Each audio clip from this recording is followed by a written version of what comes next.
It's time for Ask the Tech Guy. Mike has got the week off, so it's you got me all the time, and lots to talk about. We'll answer your questions. We'll also talk to spaceman Rod Pyle about the latest Indian moon exploration. Also, a visit from Chris Marquardt. We're going to get a brand new photo assignment, and he'll review last month's photo assignment. Plus, yes, the printer question of the day. It's all coming up next on Ask the Tech Guys. This show is brought to you by Cisco Meraki. Without a cloud-managed network, businesses inevitably fall behind. Experience the ease and efficiency of Meraki's single platform to elevate the place where your employees and customers come together. Cisco Meraki maximizes uptime and minimizes loss to digitally transform your organization. Meraki's intuitive interface, increased connectivity, and multi-site management keep your organization operating seamlessly and securely wherever your team is. Let Cisco Meraki's 24/7 available support help your organization's remote, on-site, and hybrid teams always do their best work. Visit meraki.cisco.com/twit. Podcasts you love. From people you trust. This is Twit. This is Ask the Tech Guys with Micah Sargent and Leo Laporte, episode 1983, recorded Sunday, July 16th, 2023. There's a shortcut for that. Ask the Tech Guys is brought to you by Cisco Meraki. With employees working in different locations, providing a unified work experience seems as easy as herding cats. How do you rein in so many moving parts? The Meraki Cloud Managed Network. That's how. Learn how your organization can make hybrid work.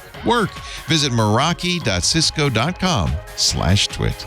And by ACI Learning. IT skills get outdated in about 18 months. Launch or advance your career today with quality, affordable, entertaining training. Individuals use the code TWIT30 for 30% off a standard or premium individual IT Pro membership at go.acilearning.com/twit. And by Brooklinen. Summer is in full swing, and Brooklinen is here to help you swap out winter warmth for easy breezy comfort with their award-winning sheets and home essentials. Visit brooklinen.com today and get $20 off plus free shipping on orders of $100 plus with the code TechGuy. It's time for Ask the Tech Guys. Hello, everybody. I'm Leo Laporte. There's an empty chair over here, Micah Sargent. Another day off for Micah. For the first 4 years that he worked here, he never took vacation. So we kind of hammered on him, take more vacation. Now he took it seriously, and so I'm back all by myself like we used to do in the old days on the radio show. If you want to ask a question, talk about tech, get some hand-holding on the information superhighway, 888-724-2884 is the phone number. 888-724-2884. You can also use Zoom on your smartphone and call.twit.tv. Just enter that in the browser. Call.twit.tv. That'll launch Zoom, and you'll be able to talk to us with audio and video. You can also email. We've got a lot of emails, right, in the mailbox. atg@twit.tv. By the way, that phone number is good all week. Unlike the radio show, that if you get me between 2 and 5 Eastern on Sunday, like right now when we're doing the show, we'll put you in the Zoom conference. You'll be able to hear the show. And then when I say hello, all you have to do is press *6 to unmute. But if you call during the off hours, you can leave a voice message. And I believe, John Ashley, producer, we have some good voice messages too. Some movement in the FTC versus Microsoft action. You may remember on Tuesday, a lower court judge ruled in Microsoft's favor. FTC had looked for an injunction saying, God, these guys are going to buy Activision Blizzard before we finish our investigation. The administrative judge is supposed to rule on the FTC action in August. You remember also, everybody except the UK and the US have approved it. The UK says, no. Cloud gaming is going to be damaged. The FTC asked a judge to a temporary injunction. The judge said no. After hearing testimony from Satya Nadella and a bunch of other people, he said no. She said there's no reason for an injunction. Well, The Ninth Circuit immediately, Microsoft FTC appealed, and the Ninth Circuit, who received the appeal, said, no, there's no reason to change that. So there is really nothing at this point to stop Microsoft from just saying, okay, we're going to buy them and let the chips fall where they may. If the Brits want to sue us, fine. So I think that's going to happen. In fact, what's interesting, it feels like this happened over the weekend, like it just happened. The Microsoft and Sony have made an agreement to make sure that Call of Duty remains on the PlayStation for many, many years to come, which is, of course, what everybody thought would happen anyway. So I think that one's pretty much over. The Brits, the UK Competition Authority may have something to say, but in the US, it's over. It's really over. The Amazon Prime Day this week. Did you buy anything? Did you? So I was reading an interesting article about an ottoman. An ottoman that was 37% off on Prime Day. And somebody did some research, looked at Camel, which has a price graph over time. And this has happened with a number of items. These are Amazon, sold and fulfilled by Amazon. The price goes hum. They raise it right before Prime Day. They raise it to $113. And then Prime Day, back to the old price, 37% off. Apparently, this happens quite a bit. So it's too late. I'm telling you, I'm warning you. The Prime Day deals, maybe look at Camel first to make sure that the price wasn't jacked up, the week before Prime Day and then dropped on Prime Day to make you feel like you got a deal, which you didn't. According to USA Today, I was reading this at breakfast. The number one thing people bought on Amazon Prime Day, the number one thing, Temptation cat treats. So I'm looking at this and I'm thinking, that looks familiar. And I looked up and there's a big bucket of those, this exact product on my kitchen table because that's what Lisa gets. The kitties love them. And she just shakes the thing and the cats come running no matter where they are because they know it's time. The number one seller on Amazon Prime Day was cat treats. By the way, it was almost $12 billion in 2 days. Amazon did a lot of selling. Whoops. Hey, come back here.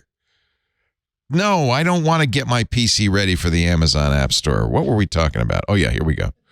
The streaming stick was one of the most popular items shoppers bought on Prime Day.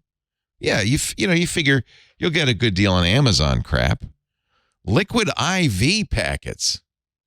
What the hell? On the Diplomat, this new show I'm watching with Kerry Russell on Netflix, her husband gets kidnapped and he comes back and she says, do they have banana bag? They're in Britain. She's in the embassy, the U.S. embassy in Britain, actually in the beautiful ambassador's residence. They have banana bags here. It's an IV that replenishes your. And they bring the guy a plate of bananas. Anyway, maybe they should have brought him liquid IV packets. Hydrate twice as fast with convenient packets that to turn any bottle or glass of water into delicious, refreshing electrolyte drink. Electrolytes, it's what a body needs. You know what's in these packets? Salt. It's very expensive salt. Okay, and there's a few other. It's salts. Yes, an IV. Thank you, Dr. Mom. A banana bag is an IV with injectable vitamins in it. It's called that because it's yellow. But they didn't understand that, so they just brought him a plate of bananas. It's actually quite funny. The Echo Dot, the round one that looks like the Las Vegas Sphere, number 4. The Blink Mini Indoor Plug. Be kind of fun to have the Las Vegas Sphere in your house. Did you see the picture of that MSG Sphere in Las Vegas? Looks like a giant basketball. This is going to be, I don't know, it's going to have a lot of advertising on the thing, I think eventually. But right now it's pretty cool. It's the world's largest spherical structure. And It looks like a big basketball on the horizon. That's it, right there. It's giant. It can hold 18,000 people. It has hundreds of thousands of... let's stop the music. I don't want ZZ Top suing me. Look at that. Giant basketball on the horizon. If you had a couple of drinks at your favorite casino and and then you were driving down the street and saw that, you might pull over. It looks photoshopped in. It doesn't look real, does it? It's a LED covered sphere. It's really quite amazing what it can do. I can't wait to see it. I tried to buy tickets. U2 is going to perform there in October, and I tried to buy. They paid $2 billion to build that. It costs more than the Raiders Stadium. Unbelievable. I think we should. There's not a lot of news. That was kind of the news of the week. Should we go right to the phone calls? Let's get some phone. Without Micah here to slow things down, we could probably whip through some phone calls. Amazon Prime, U.S. shoppers spent $12.7 billion on Amazon in 2 days. It's the biggest Amazon Prime ever. The only thing that scares me is a big increase in customers using buy now, pay later. That's dangerous, right? That's BNPL, they call that. That's dangerous because you buy it, you can't afford it, and I'll pay for it later. No problem. It's just basically a charge card, right? Oh, I forgot to mention the actors are on strike now. SAG-AFTRA went out. So we've got the writers and the actors on strike. So it's probably going to be for the next few months, there's going to be a gap in your entertainment. So you should watch more Twit. It's going to be longer than that. Think it'll be years, Benito? Well, because they stopped making stuff now. Yeah. The stuff they're making now is... It's going to take a while. Like next year, we'll see a dearth. But you saw what the producers said to the writers. We're going to wait till they start losing their homes. Then they'll come back to the negotiating table. Villain, like cartoon villain. Cartoon? Yeah, they might as well twist their mustache. We'll wait until they lose everything. Then they'll want to negotiate. All right. The phone number is 888-724-2884. Dr. Jerome is on the line. I'm going to go right to Dr. Jerome. He's our first caller in the Zoom. Join us in the Stargate. Hello, Jerome, or do you call yourself Jerry? Hi, Leo. Do you hear me? I hear you great. Hello, Jerome. Hi, it's Jerry. Jerry. Dr. Jerry, Yeah. you're a dentist. I am. I got this. No, never mind. I won't do that to you. What's up, Jerry? I'm a first-time caller, a long-time listener. Welcome. And I really appreciate your show, Leo. Thank you, Jerry. Where are you calling from? It looks like it can't possibly be snowy back there. No, that's not. No, it's Pacific Palisades, California. Beautiful. Love it. Yes.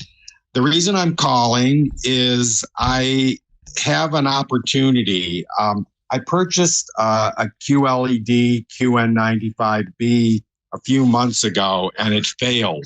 Oh, no. It failed badly. So this Best Buy is going to replace it for me. That's the TV. That's the TV I bought, Jerry. Is it? Did you get the 77-incher? Oh, you're talking about the QD LED, OLED. Yeah. Oh, what did you get? I had the QLED. Oh, it's a QLED. Okay, got it. Yes. However, that's just it. I have the opportunity to upgrade it now to the S95C. Yes. And that's the QD OLED. Do it. I know that you got that TV or a similar one. Yes. What do you think about it? Love it. So, and by the way, Scott Wilkinson, our home theater guru, concurs. So the QLED you got is not an OLED. Understand this. And it makes me mad that Samsung kind of is playing on the fact that people know about OLEDs and go, well, there's just a little line there in the Q. But it's an LCD. It's an LCD. Now, the advantage of LCDs is they're bright. And so in a room like a room you're in where it's lit, an LCD is very bright. The disadvantage of OLEDs, the OLEDs look better. The color reproduction is much more accurate. The blacks are deeper. It's an incredible 4K HDR TV. I love OLEDs of all kinds. But in the past, the issue's been that they're not quite as bright. These QD quantum dot OLEDs are true OLEDs, and they're much brighter. They're so bright that even in a room as lit as your room, they look fantastic. So yeah, I mean, when I saw it, it was jaw-dropping. It's jaw-dropping. Yeah, they're really good. So I think you always want an OLED, not an LCD these days. You want an OLED. And these QD OLEDs, when they came out, I don't know if you remember, but Scott Wilkinson was saying, "Oh, there's going to be something big at CES, a big announcement." That was it. Yes, that was it. Yes, and he was raving about them. There was a deal. Samsung offered a deal on the 77-incher, and I said, all right, we're going to replace the projector with something really bright for the living room. And I have to say, I love it. Now, then Scott came up and turned on filmmaker mode, which is the mode many TVs are putting in now at the behest of a lot of directors. And Tom Cruise did a plea, please don't, turn on filmmaker. So, and it kind of washed it out. I didn't like it very much. So I put it back. To the bright, nice, colorful setting, and I just love it. So don't let people like Scott, the purists, say, "Oh no, it has to be the filmmaker mode." It is a beautiful screen. Let me ask you, what about the fear of burn-in on such TVs? Yeah, no, I don't think you have to worry about that. I've had OLED TVs now since they first came out. I've had no burn-in issues at all. So you can pause them with no trouble. Yeah, I mean, most of these TVs will do something to protect the TV. They'll dim. In some cases, they'll shift a pixel imperceptibly over and up and around, so they're slightly moving the content of the pixels. Okay. There were a couple of knocks on OLED. One is that one of the colors would fade. I think they fixed all of this stuff. I haven't had any burn-in issues. So the longevity is really good. I think so, yeah. Yeah. I think you'd be very happy with this. Is it the Samsung you're looking at? Yes. Yeah, that's the one I got. I really love it. Now I have to be honest, I really hate what LG and Samsung and the others have done with their smart TV sets. They have all this stuff, and really the main reason for it is so they can spy on you and sell your viewing information onto marketers. And there's no way to kind of get rid of that except just not connect it to the internet. All that bloatware, you mean? Yeah, all that crap. And every once in a while, I'll accidentally hit the Netflix button, and the TV's version of Netflix launches, which is not as good as Apple TV's or Roku's version. Oh, really? Things like that. But there's nothing you can do about it. All the manufacturers do this now. I would love it if they would just sell us a monitor with this QD OLED screen in it, but they don't. They won't. Okay. There are computer monitors like this. Yeah, believe me, if you can get this, replace that QLED, which is really an LCD, with true OLED, especially the new QD OLED, hesitate not. Thank you so much, Leo. I appreciate your help. Jerry, great to talk to you. You're gonna call me back in a couple of months when you've had some time with it, and let me know. Sounds good. Wonderful. Thank you. Thanks, Jerry. Take care. Bye-bye. All right. Do I have to press hang up, or do you do it? You do it for me? We're still working on this system here. Now we're going to talk to Larry. Larry's on the horn. Actually, Larry, if you will hold on for just a moment, I do have to do an ad before we go a little farther into this, and then I will talk to Larry and answer his question. You're watching Ask the Tech Guys, brought to you by Cisco Meraki. They are the experts in cloud-based networking for hybrid work, and this is what's happening right now, right? Whether your employees are at home, at a cabin in the mountains, I wish, on a lounge chair at the beach, or like Larry sitting out in his field. He's outstanding in his field. A cloud-managed network provides the same exceptional work experience no matter where. And this is what employees want. And you may as well, if you're a leader at a company that is dealing with this, you may as well roll out the welcome mat. Hybrid work is here to stay. But you have to know this. Hybrid work works best in the cloud. It has perks, of course, for both employees, but also for leaders. Workers, they can move faster. They deliver better results with a cloud-managed network because no matter where they are, they get the same experience. And as a leader, you can automate distributed operations, build more sustainable workspaces, and proactively protect the network. And protection is an absolute key.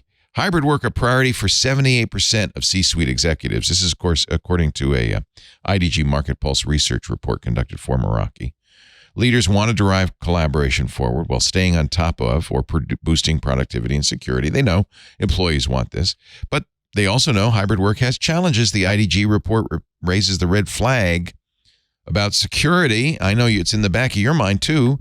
48% of leaders report cybersecurity threats as the primary obstacle to doing this, to improving workforce experiences. That's why you need always-on security monitoring. That's what makes the Meraki cloud-managed network so awesome. IT can use apps from Meraki's vast ecosystem of partners, turnkey solutions built to work seamlessly with the Meraki cloud platform. You get asset tracking, you get location analytics, you get everything you need. You can gather insights on how people use their workspaces, which is great because when you do have people coming in the hybrid workforce, coming into the office, you can have smart spaces with environmental trackers that can keep track of activity and occupancy levels, which helps you stay on top of things like cleaning spaces. You also can reserve workspaces, or your employees can, based on vacancy and employee profiles. Hot desking makes it easy for employees to find a place when they do come into work to sit down. And if you've got restricted environments, locations in restricted environments can be booked in advance. Meraki will even let you do time-based door access, so they can only get in when it's their turn, right?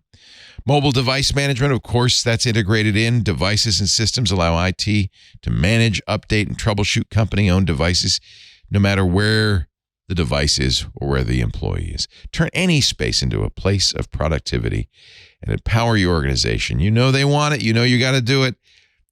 They'll get the same exceptional experience no matter where they work with Meraki and the Cisco suite of technology. Learn how your organization can make hybrid work.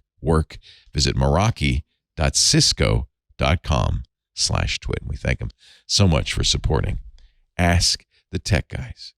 Larry is out there working in his fields today. Hi, Larry. It looks like a vineyard. How are you doing? Are you in a vineyard? I'm in Temecula Valley wine country. Beautiful. And that is a picture that I took, and then it's blue screen or green screened in. So we've been living here for several years now, and it's just been great. So wow, so beautiful. Thank you for taking the call. I really want to thank you for all of the great advice over the years. I started listening to you on day one when you first started. You're kidding? 2004? Well, when you started on KFI. On KFI, yeah. I was driving around that day, and I guess it was after Jeff left. Yep, and, Jeff Levy. Yep, and just been listening ever since. So and you guys, just the last one, I had purchased a 2015, or excuse me, a 15-inch MacBook Air, and you did a review and weren't too crazy about it. And then you told me about Open Core Legacy Patcher. Yes. I put that on the 2013 MacBook Pro, and it works great. Wonderful. So, this is the little device driver some Apple aficionados written so that you can run the modern Ventura operating system on an older 2013 machine. Apple won't let you, but you're saying it works just fine. Everything works and you don't have any problems. No, it did, and I upgraded the SSD, so it's 25% faster, and sort of makes up for. Yeah. So it's working fine. But I need your help and advice today. Yes. On a passion project that I'm working on. Okay. I'm going to be doing a documentary, and it's going to be mainly interviews. Probably half of them face to face. The other half will probably be on Zoom or some sort of video link. And so I want to find out about video and audio. I did a film a while ago, but all of the technology has changed. Oh, yeah. So, the first thing is on the video, I'm just thinking, just go simple, go with my iPhone 14 Pro, and I should be fine, right? You'd be amazed at the quality you can get out of these camera phones these days. They're better than any camcorder. There is, by the way, no more market for camcorders because people can get such great video. 4K, you may not need to shoot it in 4K depending on where you're going to just, put this. But if you're putting it on YouTube, you might as well shoot it in 4K. Right. The last one I did was done on a camcorder, and it's 1080p, and it doesn't. Right. I mean, it looks okay, right. But no, it's amazing. People are making movies with these now. If you're Alex Lindsay, you're going to go and get a Blackmagic Cinema 5K camera and all that stuff. But I think get a tripod, right? Yeah. And there are a variety of clamps designed to hold the phone. Audio, you actually seriously probably could use the audio on the phone, but I would get a lavalier mic, and there are a number of companies that make microphones that are designed to use with the iPhone. They don't necessarily. You want wireless because you don't want to have a wire going out of your phone.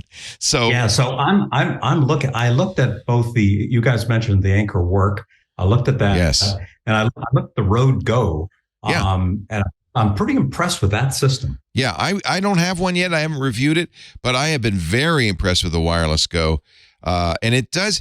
So we had some really nice, were they Swedish people in a few years ago on the new screensavers. They had developed this portable system, and it would allow you to, have a little pack on your belt, and it would buffer it locally. You'd have a lavalier mic. It would buffer it locally, and then it would send it to the phone. This does the same thing.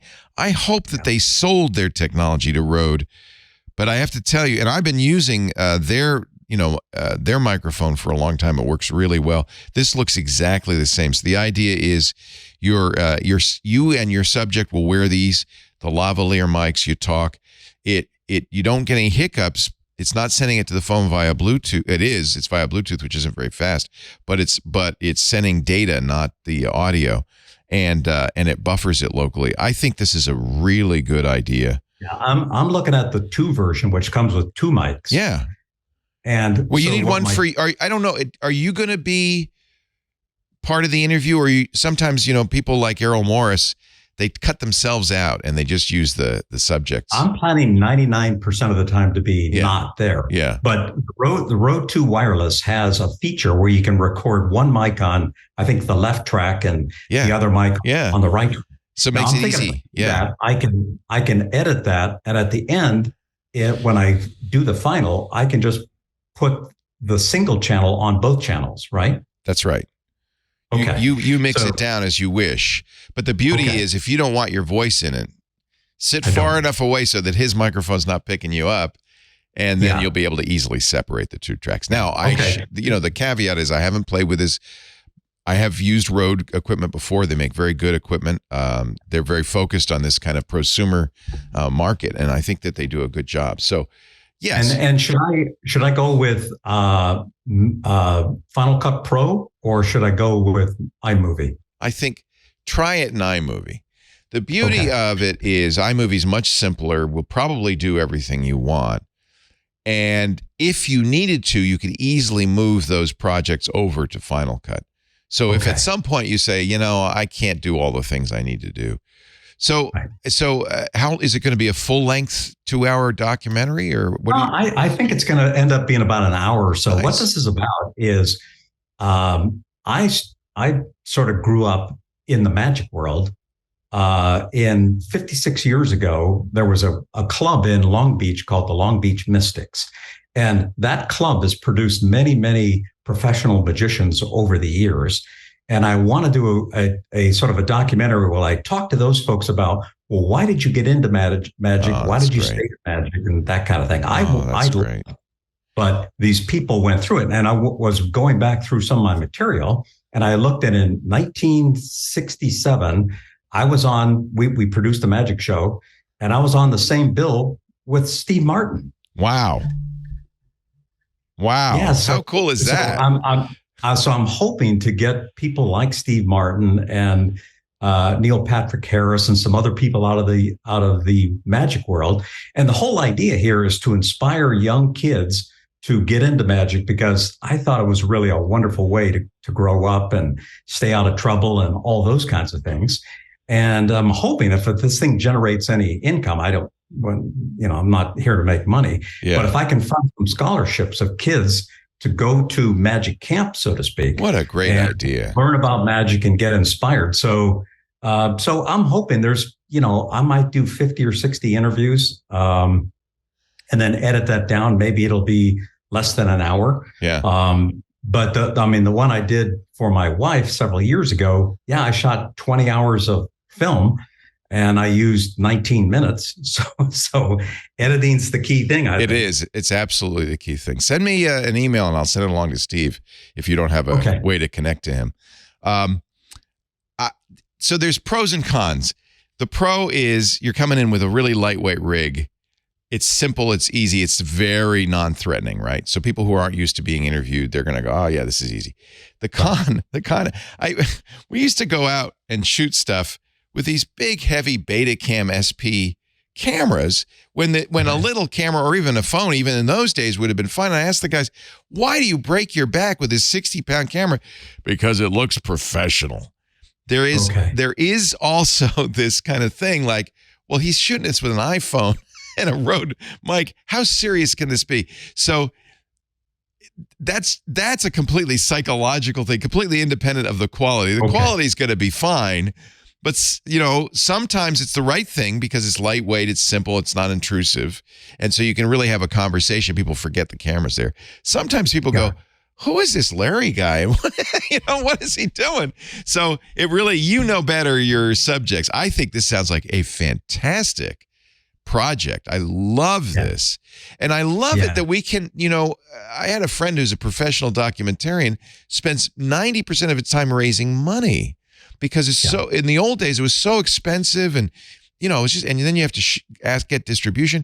Nowadays, you could do this with your iPhone and a cheap microphone and put it on YouTube and have a much larger audience.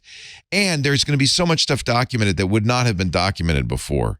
So I love this. I'm thrilled that you're going to do it. Larry, you're the guy to do it. I think this is a wonderful idea. They were from Austria, by the way, not from Sweden. This was the Austrian company.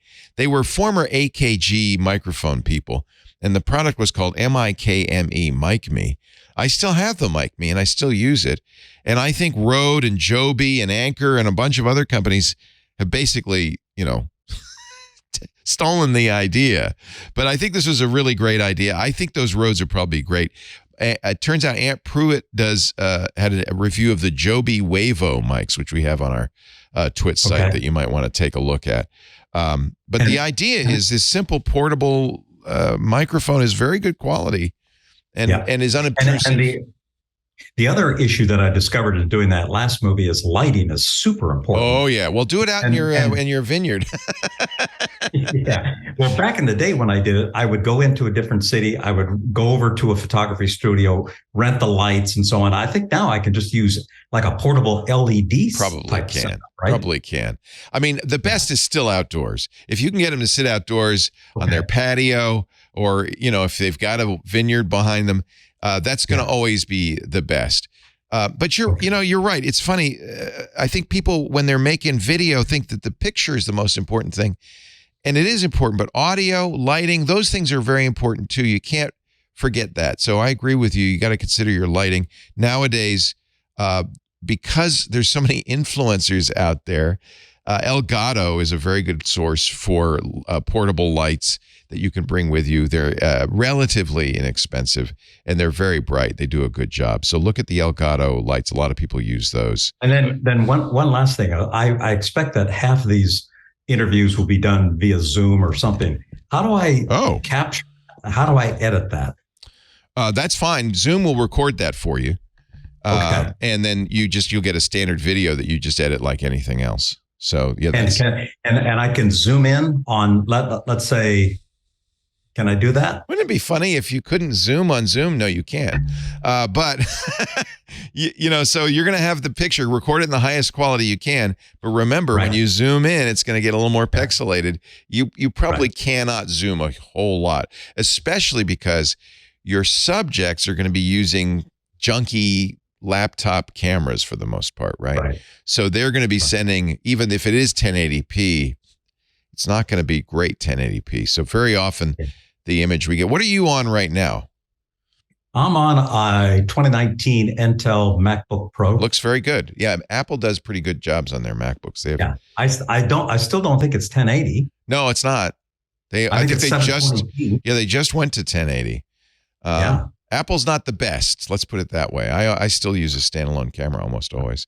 So if you're going to be using Zoom, you're going to have to you're going to sacrifice a little bit. That's right. Yeah. I'm going to try and get as many of these live as I can. Yeah. I'm going to believe it or not, a Magic convention in Las Vegas in August. So I'm going to try and set up some times to see people and to do this. But I think it's a great way because many of these magicians ended up being the real stars and just did lots of stuff at the Magic Castle. Sure. And so it's really more of a, like I said, a passion project.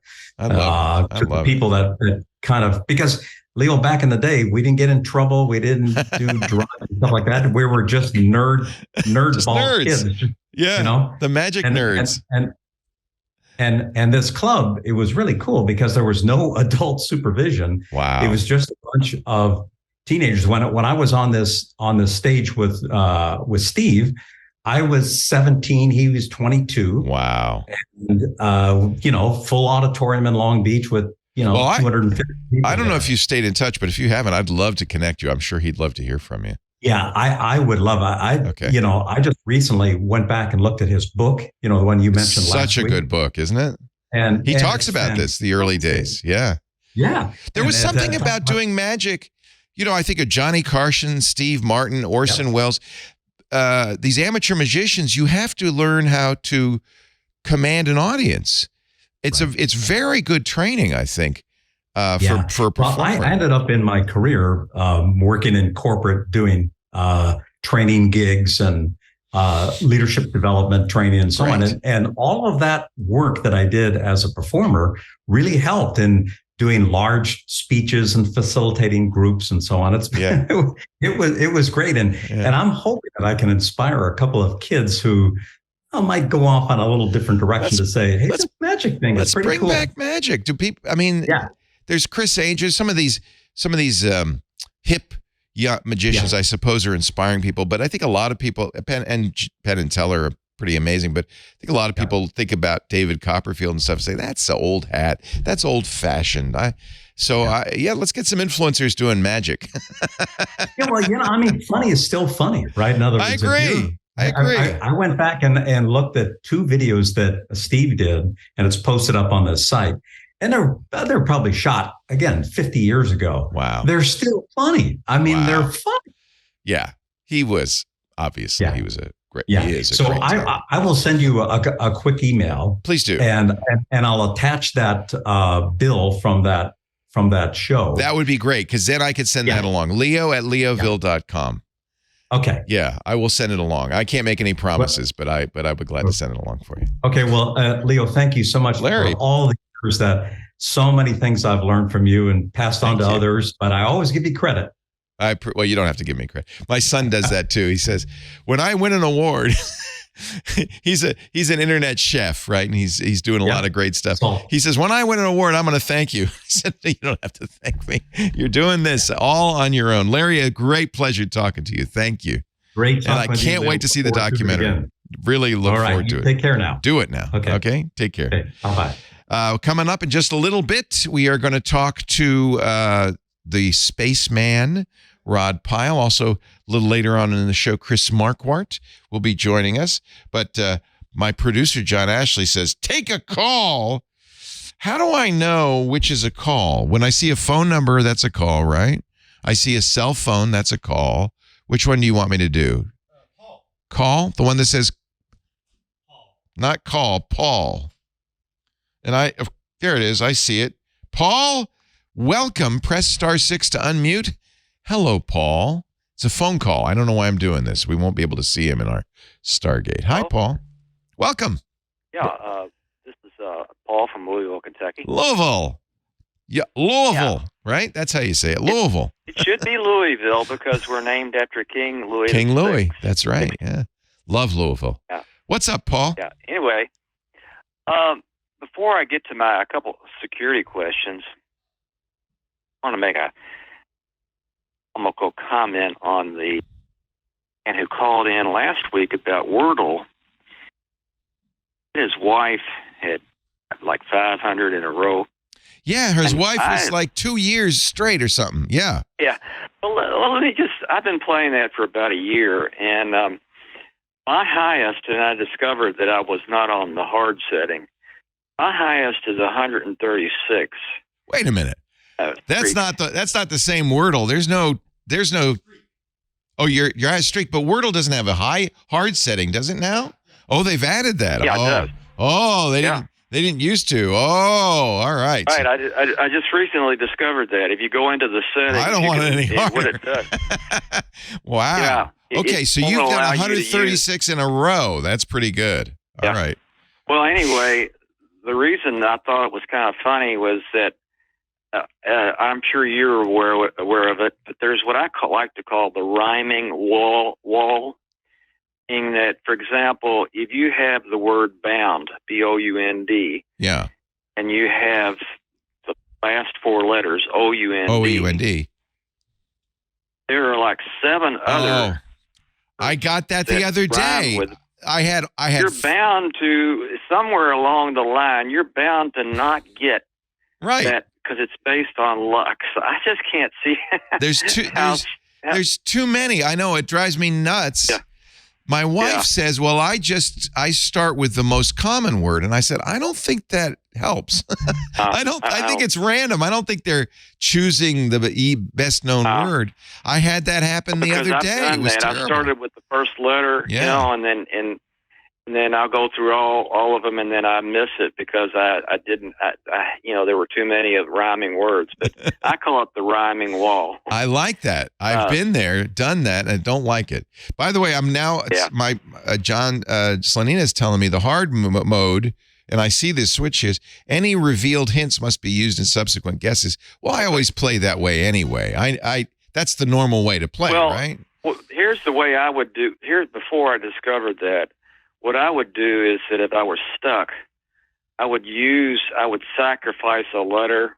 For example, I would come up with a word that I knew was not in there. But it would give you a bunch of other letter letters. would give me would give me 2 more positions. I've done that as well. Can't do that anymore. Not in hard mode. You can't. That? Yeah, I used to do that too. I always felt a little like, am I giving it? Because you only get 6 guesses, so giving away a whole guess is like, ooh, Is that what you called to ask about? Is Wordle? Oh, I just wanted to make a comment before my security question. Oh, that's right. You had some. Because they're really going to just be opinions. They're not going to be something where you have to solve a problem. Oh, thank God. So, give me your opinion. Just give me your opinion. First of all, I want to talk to you about the phone carriers and social engineering, or SIM jacking. SIM jacking. Yes. Right. Well, are there any carriers that are better at mobile as it? Yeah, I don't know. I have all the carriers, as you know, as part of my job, and I use Google Fi for the most part for my when they insist, like my bank does, in sending me a text message for the second factor. I will use the Google Fi number, because I'm thinking, well, Google probably is better at security. Plus, when you call customer support at Google, no one answers. So it's harder to do the SIM jacking. SIM jacking is usually a social engineering feat where somebody calls and pretends to be you to the phone company. And I remember a very famous example where they would play a recording of a baby crying in the background, and a young woman would say, I can't reach my husband, and I have to reach him. We have to take, the baby's got a spiking a fever, and I can't, and somehow, talk the customer service rep and _service, they're there to serve you, into thinking she was the wife and giving her the key to the SIM. That, of course, is something that you can prevent, and almost, as far as I know, all of the carriers do this now by having a PIN. So if you're worried about SIM jacking, somebody pretending to be you, getting a new SIM sent to them or getting a phone unlocked so that they can use the eSIM so that they can then start getting your security codes and so forth. If you're worried about that, put a PIN on your account. Okay. I've even heard, though, recently of SIM jacking. These people are very good social engineers getting around that. But that's a big barrier. It's kind of like two-factor. Because thought about that, but I haven't done it yet. Yeah, turn it on. The rep is supposed to say, okay, what's your PIN before they do anything? And you have to have that. So I would turn that on. I don't think any carrier's been in any other. I haven't heard any reason to think that. Is it also with an iPhone? Oh, yeah. On an iPhone? Oh, yeah. In fact, it's worse with an iPhone because now they're using eSIMs. So you no longer have, in the old days, they'd had to send you a SIM. There was this little delay. But now you can use an eSIM to reset this thing. Yeah. That's a problem. If somebody can call up, tell their carrier, hey, I don't know, whatever shaggy dog story they tell them and get them to give them a new eSIM, you're in trouble. You're in trouble. So yeah, absolutely turn on those pins, I think. Yeah, I'll do that. Yeah, and I don't know if one company's better than the other. As I said, okay. Just in my head, I think Google Fi is better, but I don't know if that's true. Well, the last security question is another that you and Steve thought about is IoT security. Oh boy, yeah. So I had this is too easy of a solution, and I haven't. Or Steve talk about it, so it probably isn't going to work. But a few months ago, I got a thing in the mail. I currently have AT&T fiber internet service, but I got this thing in the mail for mobile 5G home service. Yeah, $55 a month. Yeah. So I thought, well, wait a minute. I wonder if that would be an expensive solution to having that service in addition to my regular AT&T as a redundancy, right?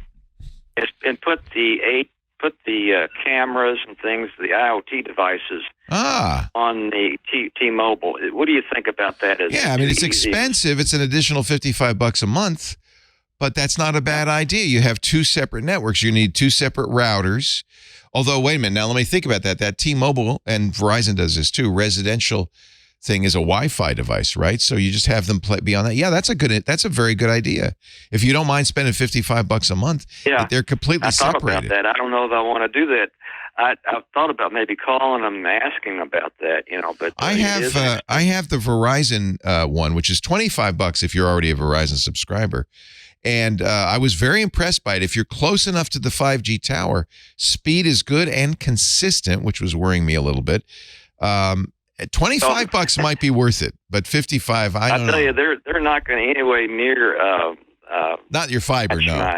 No. Yeah, but they're fine for IoT. Yeah. They're fine for IoT. Right, Yeah. Okay, yeah. Yeah, that's not a bad idea. I like it. If you don't mind spending the money, I think that's a good solution. Now, here's the one issue. Well, I'm surprised. I thought that you and Steve would have probably talked about that, but I haven't heard it from you. Steve's not the most. Steve is very conservative about new technology, as you probably noticed. Right.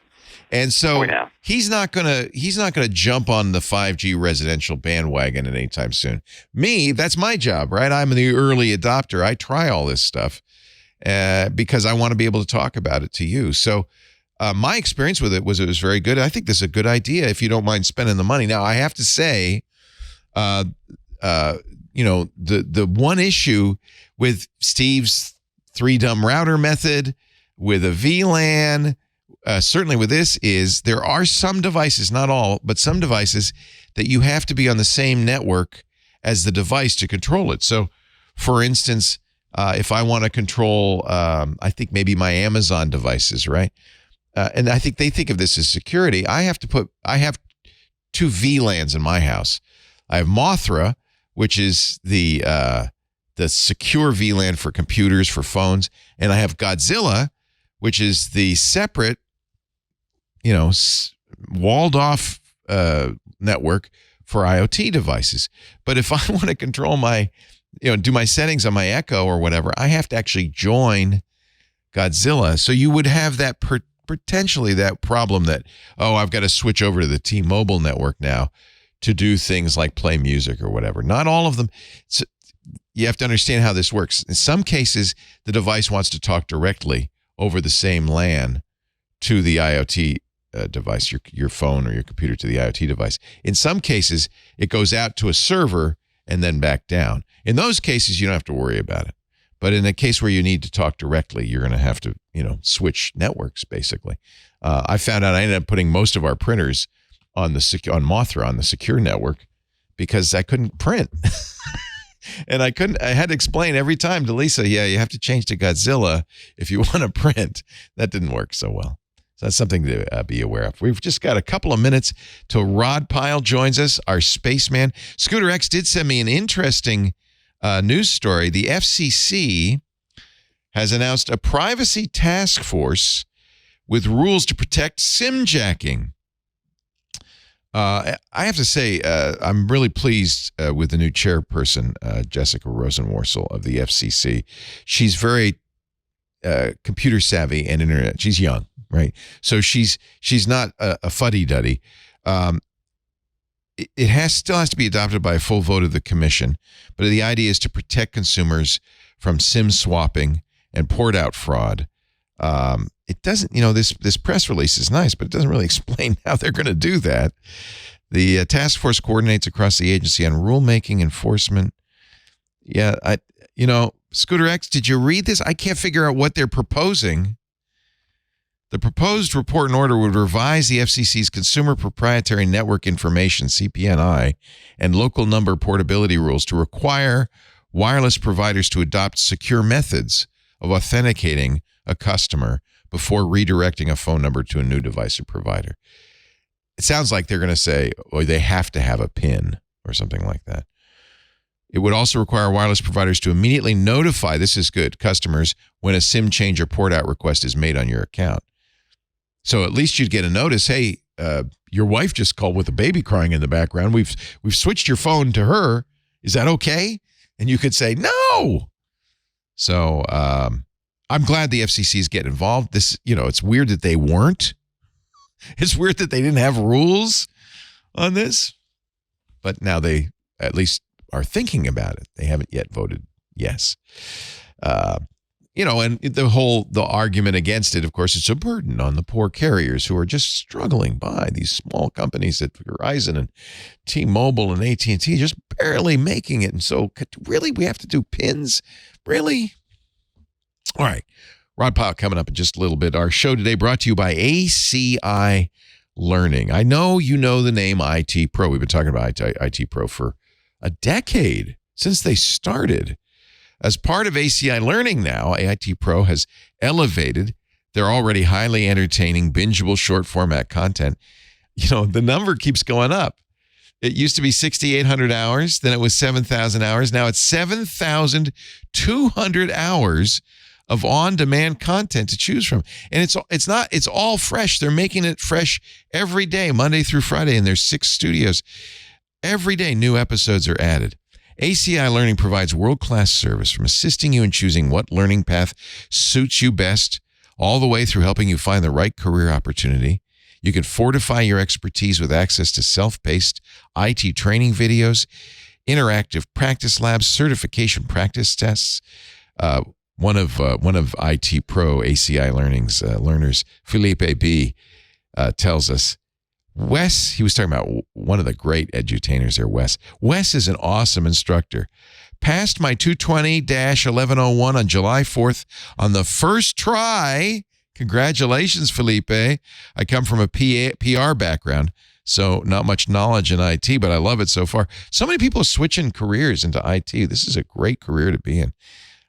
He manages, Felipe B goes on to say, Wes manages to explain concepts in a way you understand very well. Can't wait to start 220-1102 now. That's so great. Congratulations, Felipe. Don't miss ACI Learning's practice labs, where you can test and experiment before deploying new apps or updates without compromising your live system. This is great for MSPs who are doing training with their team. They can set stuff up and Hey, if it doesn't work, you just close the tab, start over. Retake practice IT certification tests. That's right. They have practice exams. So when you take the real test, you're ready for it. ACI Learning brings you IT practice exam questions from Microsoft, CompTIA, EC Council, PMI, all of the big certs. Look, this is the bottom line. You can access every vendor, every skill you need to advance your IT career in one place. ACI Learning. They're the only official video training for CompTIA, Microsoft IT training, Cisco training, Linux training, Apple training, security, cloud, and more. And of course, your personal account manager is there for you every step of the way to make sure you're getting just what you need to be successful in your field, like Felipe. Learn IT, pass your certs, get your dream job. And oh, yes, if you've got a business with an IT team, don't forget, ACI Learning has great training for you, too. Learn more about ACI Learning's premium training options across audit, IT, and cybersecurity readiness. Go.acilearning.com/twit. For individuals, use the code TWIT30. You'll get 30% off a standard or premium individual IT Pro membership. Go.acilearning.com/twit. We thank them so much for their support of Ask the Tech Guys. In this case, one guy, Mike, has got the week off, but I'm not alone. Let's play the Space Force theme. Da, da, da, da, da, da, da, da. Here's Rod Pyle, the author of, look, I got the Pyle. I've got the Interplanetary Robots, True Stories of Space Exploration. I've got Amazing Stories of the Space Age. I've got Blueprint for a Battlestar. This guy's prolific. I've got, of course, the Ad Astra magazine, which he edits for the Space Society, National Space. And this is my favorite. Put this out on the anniversary of the first moon landing. First on the Moon. What a beautiful book. Hi, Rod Pyle. Hi, Leo. How are you? Great to see you. Are you on your boat in Long Beach? Oh, I hope so. There's an awful lot of water around if I'm in Alhambra. Hey, thanks for the book spread. That never happens. You have written how many books total? More than I ever wrote. 20, if you include the NASA books. Wow. And are you working on a book right now? Well, I'm trying to. A few years ago, if my agent sent stuff out, there was 5 or 6 publishers that would just kind of, at least one of them would sort of automatically snap up a contract. That's not happening now. It's a little slower. Oh, yeah, that's life, right? Everything's slowing down all of a sudden. Yeah. I don't get it. So there are some alternative publishers coming along, and they're good. Hungrier. But the market's constantly changing. And every time I talk to my agent, he says, well, I say, how's the industry going? He goes, well, not as good as last time we spoke. And that's a pretty regular thing for us. But, yeah, books, people still read books. I listen to books all the time, but I don't go to a bookstore to buy them anymore, I guess. That's the thing. And a lot of people just start reading them in print. And right. There's so much available online. It can be hard to get people to part with $15 or $20. It's the same for podcasting. I mean, there's so much. We're competing with a million other things you could be doing. Oh my God, you guys are getting hammered. It's not fair. Well, it's great. It's great for consumers because we have an infinite amount of content. It might be a little overwhelming sometimes, but at least there's no lack of stuff to consume. But it's not great so much for the creators. Yes. No, you've probably seen, you do a lot of reading, and I know you've seen those articles that were translated into Hindi and then back into English. I see those. Yes. Place. And I've seen a couple that I wrote that had been cross-translated. That's terrible. That way, and it's that's terrible. Wait, I wrote that. That's terrible. Oh. Yeah, that's just outright thievery, So what's happening in the space world? You join us once a month to talk about, space stuff. It feels like things have also slowed down a little there, or is that just my imagination? No, the investment slowed down a little bit. NASA's going at the same pace they always do, although the current budget may be flattening a bit, so they may have to trim a few things, which nobody's happy about. But, if government's cutting back, government's cutting back. But internationally, there's a big story that we covered on Friday on This Week in Space, but it was just a quick headline dip. India is launching, or did launch rather, on Friday, Chandrayaan-3, which is a robotic lander and rover to the moon. And this follows Chandrayaan-2, which was launched in 2019, which crashed, unfortunately, they think due to a software error. This new one, Chandrayaan-3, will be landing on August 23rd. If successful, that'll make India the 4th country to land robots on the moon. It's got a little crowded up there. We got the U.S., we got China, we got India. Who's the 4th country? Russia. Russia. They managed to land a number of Lunicod lunar robots, which did quite well back in the 70s. And they've got another one going up, we think, next year. Oh, really? But this one's cool because besides the fact that it's India, there's a couple of really big cool factors here. One is it's the first one to go to the South Pole, which is where we think all those big water deposits are. So that could change a lot of things in terms of how excited people get about this. But the other thing is, and what really boggles my mind, it's India. So the total cost of this mission, and it's not clear if this includes operations, but so far at least, the cost of this mission is $73 million, which is a rounding error for U.S. stuff.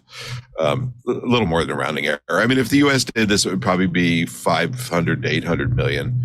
But 73 million is a real bargain. The downside is it's very small. The rover is only about 57 pounds. For comparison, Perseverance is about 2,200 pounds. Yeah.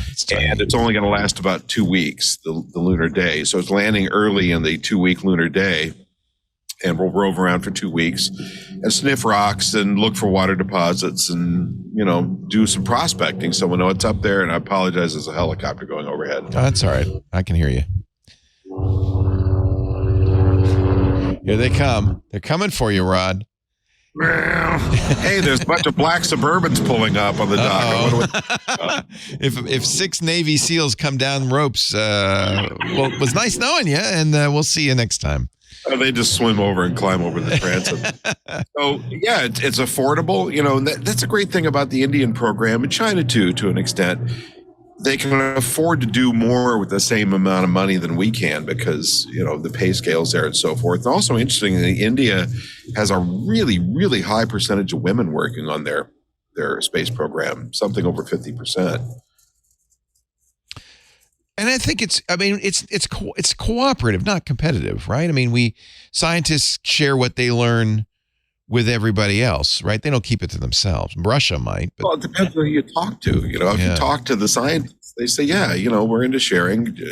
And the some of the other countries doing this tend to want to share, after they've had a profound success. NASA's a little more transparent than that. But if you talk to people in Congress, it's looked at least in terms of China and Russia, very much as a competition. Oh, that's too bad. About a month ago, meaningfully, India signed on to the Artemis Accords just a day after Ecuador did. Good. Which are the agreements between the U.S., NASA, and other countries to support our lunar landing program and participate in the lunar landing program. So that was a big step. So, yeah, it really is very cooperative, and India's been a good partner so far. I have to note that it was on this day, 54 years ago, that Apollo 11 was launched. This is the month. Yeah. This is the month that we landed on the moon 54 years ago. It's pretty exciting. We have to go to our Noom apps and see what we can eat to celebrate. I'll have a hot dog, please. Hot dog, yeah. If you want to celebrate this 54, this was the 50th anniversary in 2019, but it's now 54 years later. Still, to this day, the space mission we all think about when we think of success in space. How important is a manned mission like this? Certainly psychologically it's important, but from scientific point of view compared to, say, what the Indian mission is doing, aren't we learning more from the rovers than we learned from human exploration? No, actually. No, because the good thing about a rover is it's got some instrumentation on site that Apollo didn't have. But Apollo, as you say, was 50 plus years ago. People work much faster, and they have intuitive abilities. You ask any planetary geologist, and they'll say, "Man, if I was up on Mars, I could do what the Perseverance rover's done in a couple of years." They're just fast, and because the spacecraft are bigger, you can carry a lot more instrumentation and so forth. But as you point out, there's also the psychological factor of national prestige and so forth, which is a lot of what's driving India and China right now. They want to hit these milestones. Yeah. And again, those lunar resources are a big asset in terms of all the stuff you could do with water. Once you find it, you can make rocket fuel, you can make breathable oxygen, drinkable water. There's also metal on the moon, tons of glass. So it really is about manned missions, or human, I should say, or peopled missions in the long run, because we want to send women up there for sure. Yeah. Ultimately, I mean, that's where the big money is. But as you point out, I mean, we've learned so much of the robotic missions. They'll always go first, and they're the best precursors. Right. There's also another interesting story. If you've got time. Sure. Which I like to call. Is it going to be about the hard seltzer in space? No. It's about solar climate engineering. Solar? Oh, are you talking about, because we had the first attempt to generate electricity in space this month, right? No. Yeah, there was this very small experiment to generate and beam electricity back to Earth, which it's a good point you bring up, because that is something that, if deployed on a big enough scale, could really put a dent in climate change. Daniel Suarez has written about that, and it's right. It's doable. It's just the will to do it, as always, and the will to spend. That was something pioneered in the U.S. in the 70s, and then moved on to Asia, and now Japan and China are looking at it. We're starting to look at it again. No, this is climate geoengineering. This is the idea of injecting large amounts of aerosol particulates into the upper atmosphere to try and reflect some of the sunlight back. This is what Neil Stephenson wrote about in, what was it, the Seven Eve? No, not Seven Eves, the most recent one, Termination Shock. He had a giant gun firing stuff into the atmosphere. So they're talking about, I mean, there's various ways to do it. There's a problem, at least in Termination Shock, which is you fix the climate in one area, but you make it worse in the other areas. Well, so that's the big story here. This is something that's been talked about for a long time, very little experimentation done. But the big story is that the National Atmospheric Research and something council. I've messed up those guys. Those guys have a new supercomputer that's 3.5 times faster than its predecessor. It's called derecho, which means straight on hurricane in Spanish. And they're trying to model in advance what might happen if they try this. So basically, it's like a human-made huge volcanic eruption, but with stuff that's less toxic than sulfides. The theory is, if you block some of the sun's energy coming to the surface, you might fix the overheating. The problem is it also drastically changes the climate in unpredictable ways, because it's a chaotic system. Right. And some people may not be happy about what happens when you do this. Well, yeah. And so there's a little bit of a duck and cover aspect here, right? So there is concern about that, which is why they're using this new supercomputer. And I imagine eventually, hopefully, we'll be able to use quantum computing to try and predict, how this might. So one big concern is rainfall patterns and tropical storms. How's it going to affect that? Are they going to get out of control? Well, this is what we've learned, isn't it? It's happening right now, where you have a heat dome over the U.S. and we're getting the hottest temperatures ever, but that doesn't mean it's hot everywhere. It's cooler in other places as a result. It's an uneven system. Here, what's the temperature there in beautiful 72 Long Beach? What? We're getting in the 90s up here. That's crazy. Well, when I go back up to Alhambra this afternoon, it'll be back up in the 90s, but we're enjoying it all we can. I bet. I mean, the nice thing about doing this stuff in the atmosphere, though, is if you foul it up, you can back off really fast. There are other plans to put stuff out into space, big, swarms of spacecraft or some kind of particulate matter that would block sunlight out there. And basically, you just build this big shield and leave it there if it's in the right orbit. Right. Problem is, if it doesn't work, or if it creates more problems than it solves, you're sort of stuck with it. It's like a giant sunbrella. Yeah. Eventually that stuff will fall out, and they'd have to do it fairly often. I was surprised, though, that the costs, at least for pilot programs, are not as much as you'd expect. They're in the tens of billions as opposed to many billions of dollars. So this is something that could actually be done, at least to find out if it's going to work without making things worse. Yeah, I think it was sulfur that they were firing up into the atmosphere to change the climate. But the problem was it was causing drought in some parts of the world. And it causes acid rain and a bunch of other stuff. I mean, the good thing about sulfurs is that that's what volcanoes do. So we kind of understand that. Right. There's also, they've been looking at calcite or even just plain old salt that will do the same thing. Basically, you're kind of seeding clouds. Okay. You just, you want to try it in a small version first to make sure that Let's do what do a you want. pilot program. Don't want, right? Let's do a pilot. Yeah. Hey, it's always a pleasure to talk to you. Rod Pyle. Rod is the host. If you love space, you got to listen to This Week in Space. It's our weekly show. Rod hosts it with Tarek Malik of space.com.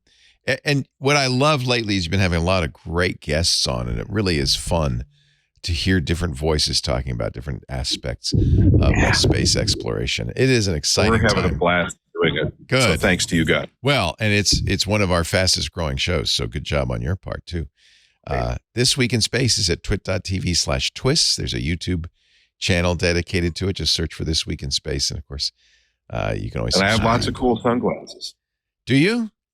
Is that your thing now? See, that's my thing. I have cool socks, but unfortunately today I had my socks match my shirt, and I look like Michael Jackson. It's not a good penny loafers and white socks. It turns out a very good. Thank you for that overhead shot. I appreciate that. Yeah, Benito. Let's see a moonwalk, my friend. I almost wore one glittery glove. Hey, thank you. It's so great to see you, Rod Pyle. I miss doing this every week with you, but I'm glad we could talk every month. And keep up the great work on This Week in Space. Thank you. Really appreciate it. You too. Have a great day, Rod. Take care. Brian on the line, our next caller via Zoom. Hello, Brian. Come on down into the Stargate. Join us. It's great to see you. You're in the ocean today. Hey, Leo, can you hear me? I hear you great. Yes, welcome. Okay, good. No, that's a picture of the beach here in Destin. Ah, it's so gorgeous. We're in Destin, I love Florida. it that everybody's got green screens now. It's amazing. Amazing. Yeah, well, you don't want to see all the junk in the back of my office here. That's why they do it, right? Yeah. Yeah. Well, what can we do for you today, Brian? So the time has come. Got the word from my girlfriend. You really need to look into hearing aids. Oh, yeah. And I said, Leo mentioned that about a year or so ago. Let me ask what he did. It's always the spouse, right? So there's two different routes. By the way, my audiologist told me the reason is it's often this for guys, it's often a female girlfriend or a wife, because their voices are a higher register. A little higher. That is right where our, reduction in hearing is. So in fact, it's harder for us to hear female voices than it is the lower male voice. Exactly. So it makes sense that that's never had a guy tell me that. Right. Guys don't care. You can't hear me. I don't care. I can't hear you.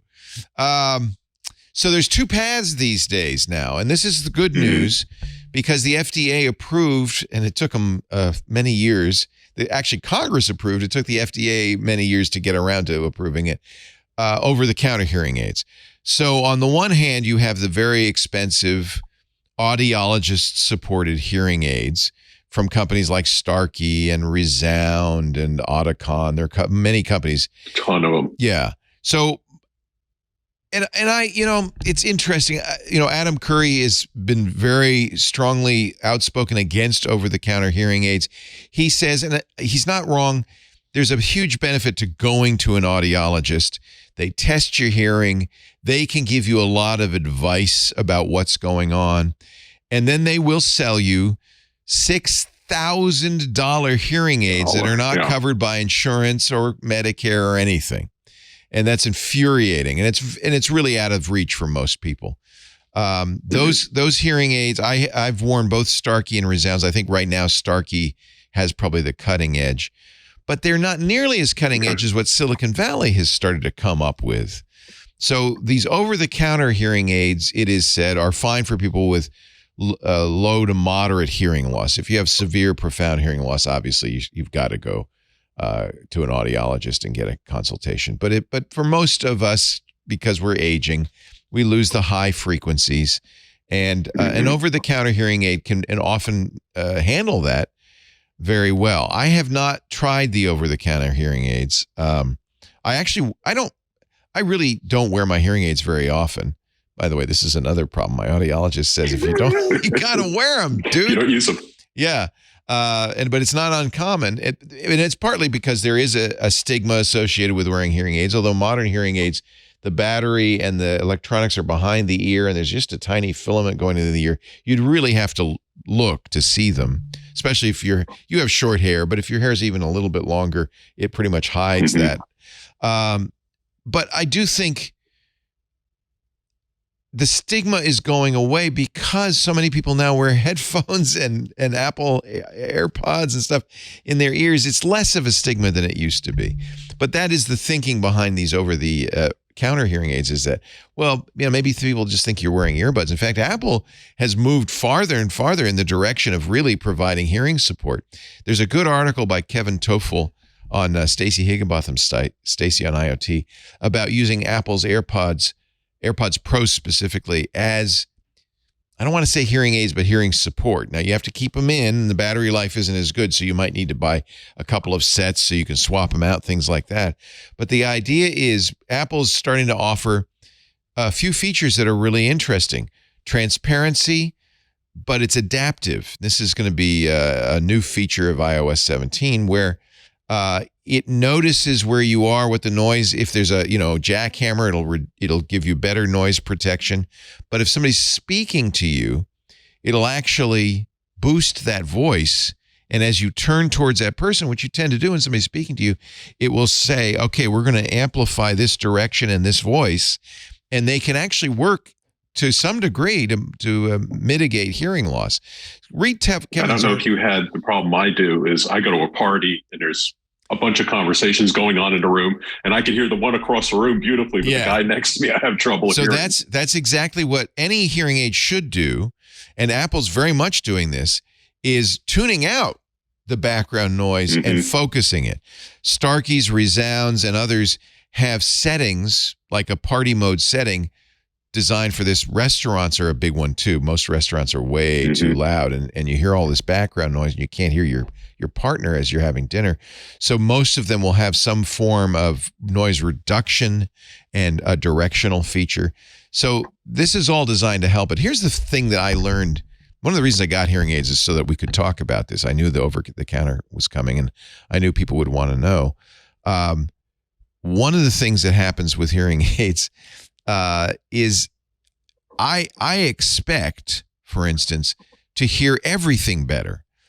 And it isn't, the hearing aids are not designed to improve your hearing. They're designed to, and this is a really important point, to improve your comprehension of speakers who are speaking to you. So it's focused on the vocal frequencies, not the other ones. So it's not like music sounds better. It's not like you're hearing everything better. You're just able to understand people speaking to you better. That's a really important distinction. I was disappointed. I thought, well, it's going to fix my hearing. Now, the good news is that's what AirPods are starting to do, and other devices where they do a hearing test and they amplify all the frequencies you're losing so that you get what you used to hear as a young person, get a full frequency reproduction. That's a very different thing than what a hearing aid is designed to do. So when you go to an audiologist and get a hearing aid, what you'll notice immediately is you don't hear any better. You just can understand what people are saying better, and which is fine, but it's not exactly what I expected. You also hear high frequencies, at least for me, and I think probably for most people, it's the high frequencies that go as you age. Yeah. You also hear high frequencies you stopped hearing, like your feet on carpets and the rustle of your clothing. Everything gets kind of weirdly, wow, I've been missing that, but Not that noisy? I didn't really miss that. So I'm very excited about the promise of what Apple and other companies, Samsung, are doing, and over-the-counter hearing aids. You might try to use AirPods. Yeah, I'm in right now. Okay, so you might try. There's a program. This is what Kevin Toffel recommended, called Mimi, on the iPhone that does a hearing test, and you can do it with your AirPods, and it can adjust. And Apple's adding this. I think iOS 17 will have this. It will adjust your audio to match what you can hear. I tried recently. I did a little mini review of the Denon Pearls, Perl earbuds. These do an automatic hearing test. They play sounds into your ear for about a minute. You don't do anything, and then they adjust the sound. They do a pretty good job of adjusting the sound. So if you want to hear more music, more accurately everything, that's a good way to go. And because of the new transparency features, the adaptive transparency features in the AirPods Pro, they may well be enough for your girlfriend. You wear them when you go to, now she may say, why are you always wearing your AirPods? And I think that's one of the things that's going to change. People are going to get used to that. But you will hear her better. You will hear less background noise. It actually adjusts to the speaker. It can do some really cool things that a normal hearing aid does not do. So I think in the long run, we're going to see some much more innovative, interesting stuff from the tech companies with over-the-counter stuff. This is a huge market. Is it there yet, or this is something that's on the horizon? It's on the horizon. Read Kevin Tofel's article. I think he tells you how to do it. He describes Mimi and the settings you need to do. And I do think that iOS 17 and the new transparent, this is coming to the AirPods Pro, the adaptive transparency is perhaps going to be enough. If it's just, so this is the two roads to take. If what you really want is, I just want to hear people talking to me, they're complaining, I'm not hearing what they're saying, my girlfriend, my wife isn't, go to an audiologist. If you can afford it, spend $6,000. That will fix that. If you want to hear everything better, music and everything better, then the AirPod Pros or some of these newer devices like the Denon Pearls they're a lot less expensive. You know, an AirPod Pro, which is about $200, you get 5 of them for $1,000, and you'd never run out of battery, or you probably don't need more than 3. That's a considerable savings. So, especially if you have very mild or moderate hearing loss, it might be worth trying this first before you. $6,000 is a lot of money. A lot. And it's very frustrating to me. You know, I bought my mom a pair of $6,000 Resounds, or maybe they were Starkeys. My father-in-law, I gave him my old pair when I tried another brand. The new Starkeys, which I have tried out, are very, very good. And they do some of this adaptive stuff. They see the competition coming down the road from Silicon Valley, and they're getting better. Mm-hmm. But they're still a little fuddy-duddy. They're a little old-fashioned. So it's so expensive. Okay. Yeah, I don't know. It bugs me that Medicare doesn't cover this. One of the things we know is that cognitive impairment is associated with hearing loss, and they think it's because you're getting more isolated from the world. Mm-hmm. And so your brain isn't as active. And so it's really important to keep your hearing up, just like it's important to keep your mobility up as we age. So I wouldn't put this off. I would investigate it. And maybe since you've already got the AirPods, read Kevin's article. It's on Stacy on IoT. I'll put a link in the show notes. And just try that. And I do think iOS 17, which is now out in public beta, is going to add some of these features. They have to update the firmware. I think they're right now beta testing the firmware update on the AirPods. So that should be in the next few months. Awesome. Thank you. Yeah, great question. I appreciate it. Obviously, you hear okay, right? It's just mild at this point. It's if I'm not looking at her and she's in the other part of the room, or the worst is when you go out to a restaurant or you're at a party. Yeah. I can't hear people straight across from me. Yeah, a hearing aid. I'm reading lips a lot of times. A hearing aid will fix that for sure. Yeah. Yeah. Okay, you're right. Cool. Yeah, you end up adapting with other little tricks to keep people from knowing you don't hear what they're saying. Everybody's mumbling all of a sudden. That's my dad used to say that. Stop mumbling. I'm not mumbling, Dad. I'm not mumbling. When I watch movies, I have to have closed caption on. Well, we all do. That's normal. That's right. Don't judge your hearing by that. Hey, a pleasure talking to you. Have a wonderful day in beautiful Florida. I hope it's not too hot there for you. It's terrible. It's oppressive. And it's humid too, right? Oh, yeah. Yeah. Stay inside then. Have a great day. Take Yep. care. Yeah, Take appreciate care. it. All Bye. right. Coming up in about half an hour, Chris Marquardt, our photo guy, is going to join us. But before we go to our next call, I think I should talk a little bit about my sheets. As it gets hot, our sponsors, Brooklinen, as it gets hot, sometimes, believe it or not, your sheets can become oppressive. Sleeping during the hot summer can be really tough. Whether you're trying to nap after some fun in the sun or you're just struggling to stay cool at night, I want you to check out Brooklinen's award-winning bedding. Brooklinen, founded in Brooklyn in 2014 by Rich and Vicky, their mission is to provide you with hotel-quality luxury bedding delivered directly to your door at a fair price. And I have to say, you can spend a lot for sheets. Brooklinen is very affordable, and they're great.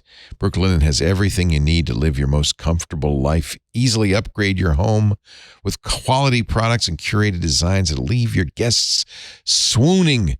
And you too. Brooklinen has been making dream spaces a reality for almost a decade. They're the obvious choice for making your house a home. They also have just added now a natural option, the Organic Collection. It's the internet's favorite sheets. And while there is no such thing as the perfect sleep, there is the ideal fabric for every kind of sleeper.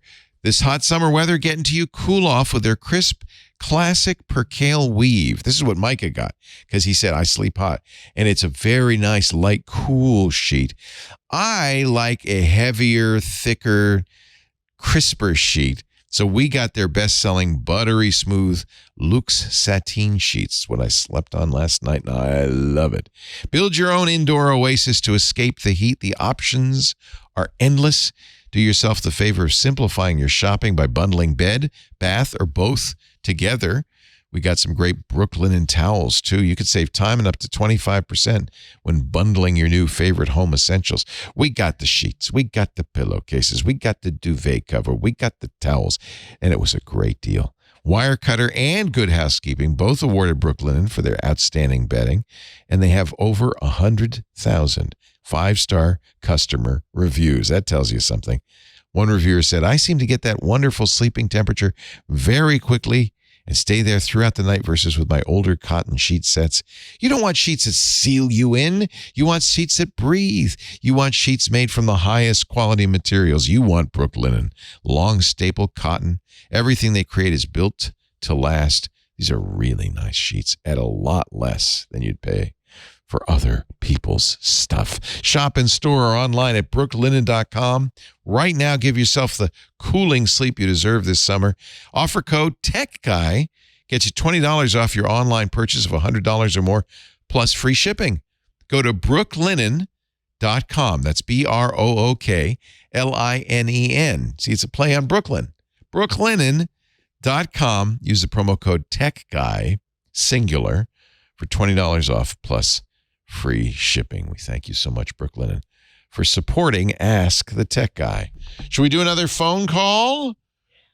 This is not in any chronological order, is it? It looks like this wireless caller, I think, has been holding on the longest. So I'm going to try them. My mom asked me, I was on the phone with my mom who's 90 now and wonderful, very sharp. What's a meme? And I had a little bit of difficulty, a long conversation with her. But yes, I know what you're thinking, John. It started with Richard Dawkins and the selfish gene. We'll talk about that in just a bit. What's your press star 6? I think you did. I think I hear our caller. What's your first name and what city are you calling from? Wallace from Sacramento. Hey, is it Paul you said? Wallace. Wallace. Hi, Wallace from Sacramento. Welcome. What's up? Thanks, Leo. I have a T-Mobile home internet, and I wanted to have multiple Ethernet cables come out of it, so I hooked it up to an old Asus RT1200 router, and they said the firmware expired in March of 2022. Is there any, I guess it's a security risk, huh? Well, I'll tell you a little bit more about this. Yeah. So first of all, this is what that earlier caller was talking about. This is what they now call this residential service using 5G. So T-Mobile and Verizon both offer it. If you're near a 5G tower, it can give you very speedy internet service. My daughter, who lived near the freeway, was getting 120 megabits down and about 30 or 40 up. Are you getting speeds close to that? I don't think so. The only problem I have is the TV is kind of spotty when you hook it up to T-Mobile. And that's going to be really the gating factor here is how close you are to those 5G towers, because she was very close to the freeway, which is where most of the 5G towers are. She was getting very consistent high-speed bandwidth, but this will not work as well for other people. And even though T-Mobile or Verizon may offer it in your area, does not necessarily mean you're going to get the best performance. So that's problem number one. Problem number two is it's a Wi-Fi device. So it's designed for you to join it via Wi-Fi. For most people, that's kind of how they use it. In order to have multiple wired devices on it, I don't know the T-Mobile device. Does it have an Ethernet port on the back of it?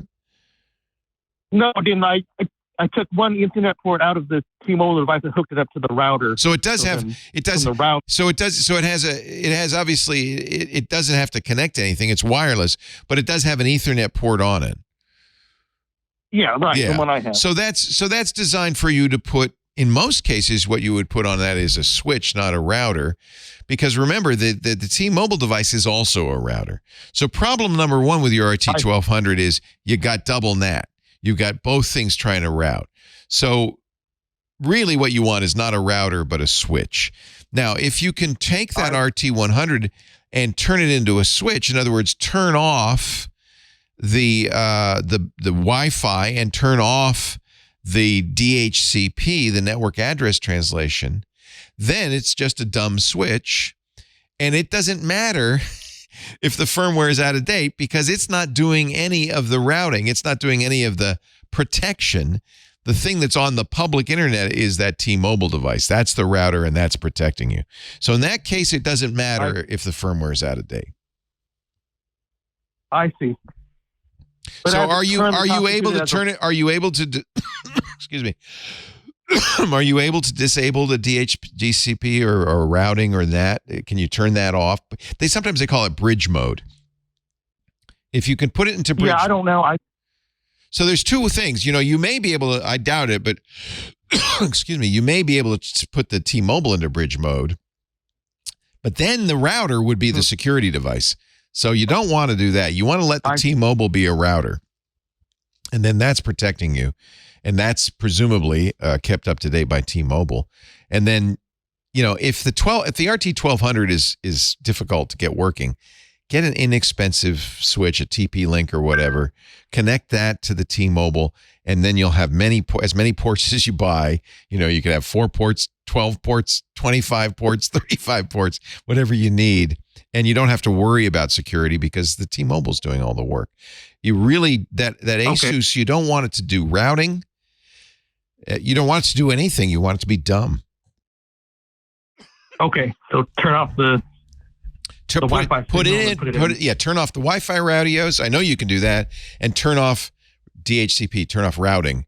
Make it be in bridge mode, and then it's just a switch. And if you can't do that, a switch is $50 or less. $30. Okay. Yeah. How many devices are you connecting hardwired? Maybe like 2 or 3. Yeah. You can get a 5-port switch for $25. Okay. Yeah. Either that or buy a new router, right? I would not buy another router because you got a router. That's the T-Mobile. Do not buy another router. That's going to be way too expensive. Out of Sync, tell me a TP-Link Sport switch is $15. Sorry, Sport 8-port. TP-Link 8-port switch is like $15. They're cheap.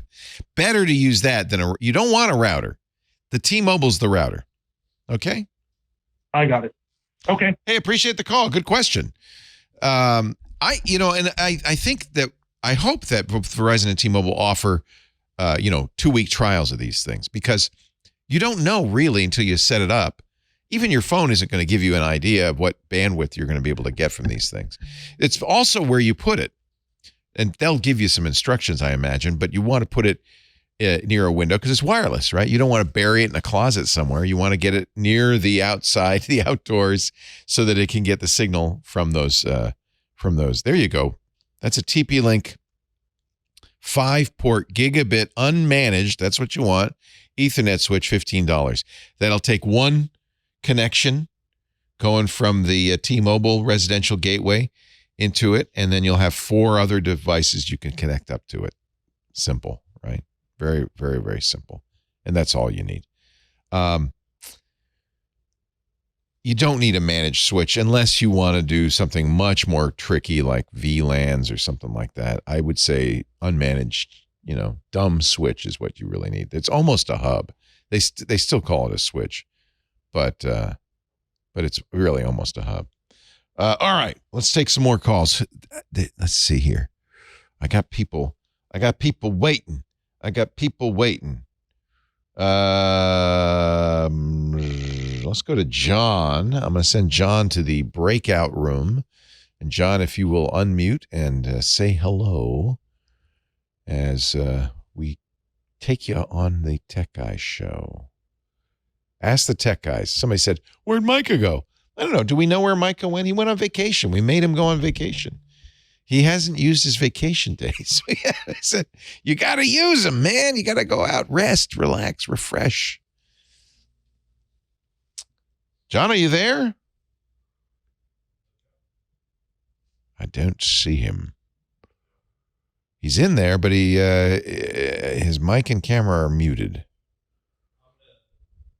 All right. Well, Micah, let's hang up on John and go to Micah, our main man who's got his hand in the air. Mr. Kata. Hello, Micah.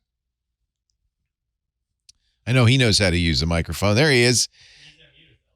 Unmute yourself. There you go. You can't have a show without a Micah. It may be the wrong Micah, but nonetheless. He's his Micah with the disappearing microphone. Look at that. That's so cool. How do you do that? That's a good trick. Well, it's my background. It sort of sometimes happens. Your shirt like that. is confusing. They can't decide whether the shirt is the plane in the field or not. Yeah. Now, what is this picture behind you? Micah is the host of the Airplane Geeks podcast. One of the hosts. I'm not the producer. I'm a participant. And the picture behind me is from last year's Spurwink Farm Pancake Breakfast and Fly-In. What you're seeing is normally a horse pasture.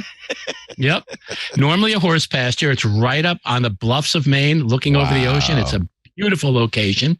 It's a farm that's owned by somebody, and they open it up each year. I'm thinking the Spurwinks. I might be wrong, but no, it's owned by the Spragues. Actually, okay. Spurwink is a river, the Spurwink River, okay. and that's a Stearman aircraft that I caught just taking off. Nice, as you can see. It's a great shot. Yeah, it's floating in the air. That's a wonderful shot. Oh, Mike has disappeared.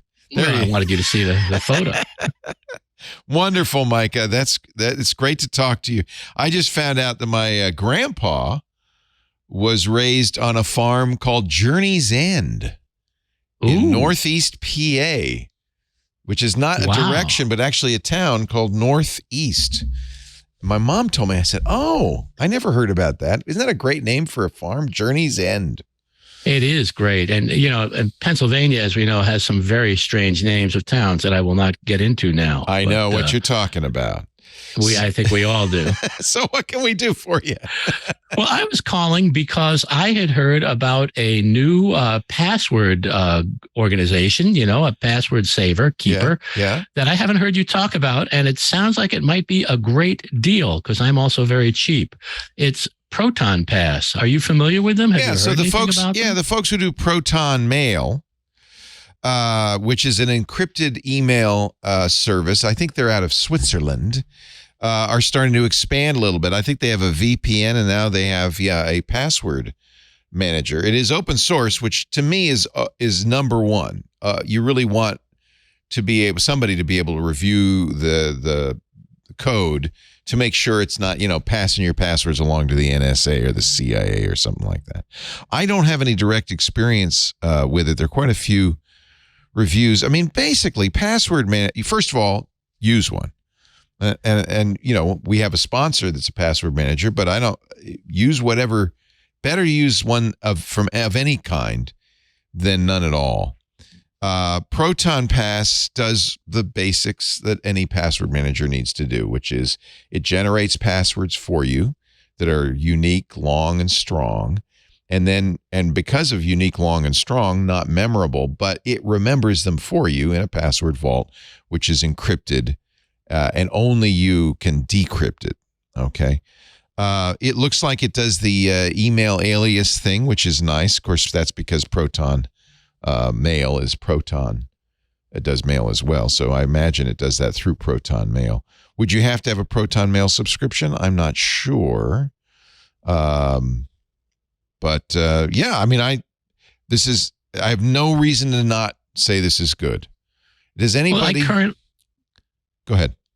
I currently use KeePass, but the problem was that I never let KeePass create its own passwords. And so I really need to go, and there's no way to integrate that into my browser. So I want something that has browser integration, and that I really need to probably change every single password that I have. You probably should, yeah. That I can do that easily with. I don't know if Proton Pass does this. Most of the other big password managers do, so I would guess Proton Pass does. Which is review all your passwords to see if they are in the Have I Been Pwned database, and to see if they're duplicated. Those are the two things you want to watch out for. So if you have been making up your own passwords, chances are it's something you can remember, like your birth date off by a month or whatever. Which there's an algorithm. Everybody has some crazy algorithm. Anything you can remember is going to be less secure than something is completely random. And so it only depends on how complicated your algorithm is. But hackers are surprisingly adept at cracking passwords, so it's good to use a password manager. I noticed that it is because it's brand new, they're offering a lifetime subscription. So that's kind of interesting. Yes, that's what caught my eye, being the cheapskate that I am, that right now, if you sign up for it by a certain date, that it's going to be $1 a month for the rest of your life. Forever. Yeah, which is pretty good. It would be incumbent on me to mention our sponsor, Bitwarden, which is free forever. And if you want advanced features like two-factor authentication, is $10 a year. So it's a deal, but it's not the best deal out there. If it's $10 a year, it's cheaper than $1 a month. It is $10 a month. Yeah. I should also mention that there was a little controversy around Proton Mail back in the, I don't know, last year, I think, about them perhaps being not as privacy focused as they claimed to be. I think they handed over to law enforcement, which, any mail organization is going to have to do this. I do believe they handed over some information to Swiss law enforcement. But I don't have, what you want really is a company that doesn't have the keys to your email, right? And that's a very different issue than a password manager. Nobody decent makes a password manager that they have the keys to. That would be nuts. So, well, wasn't there an issue with another password manager? Yes. But it's interesting. LastPass, who was a longtime sponsor, lost control of the vaults through an error, a security error on their part. But those vaults were heavily encrypted in theory. And so far, we have yet to see, and this is almost a year later, we have yet to see anybody using those passwords. A bad guy can get the vaults, but if they're encrypted with a strong password, it's non-trivial for them to get into it.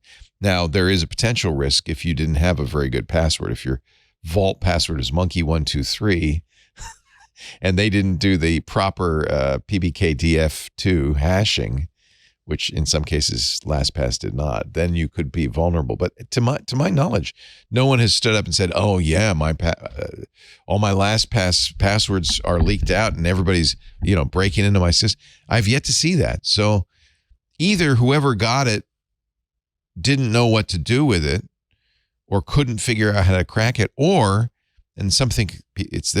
was a nation state, maybe China, that did it, and is using this for selective targeting of Chinese nationals, and maybe we wouldn't know about that.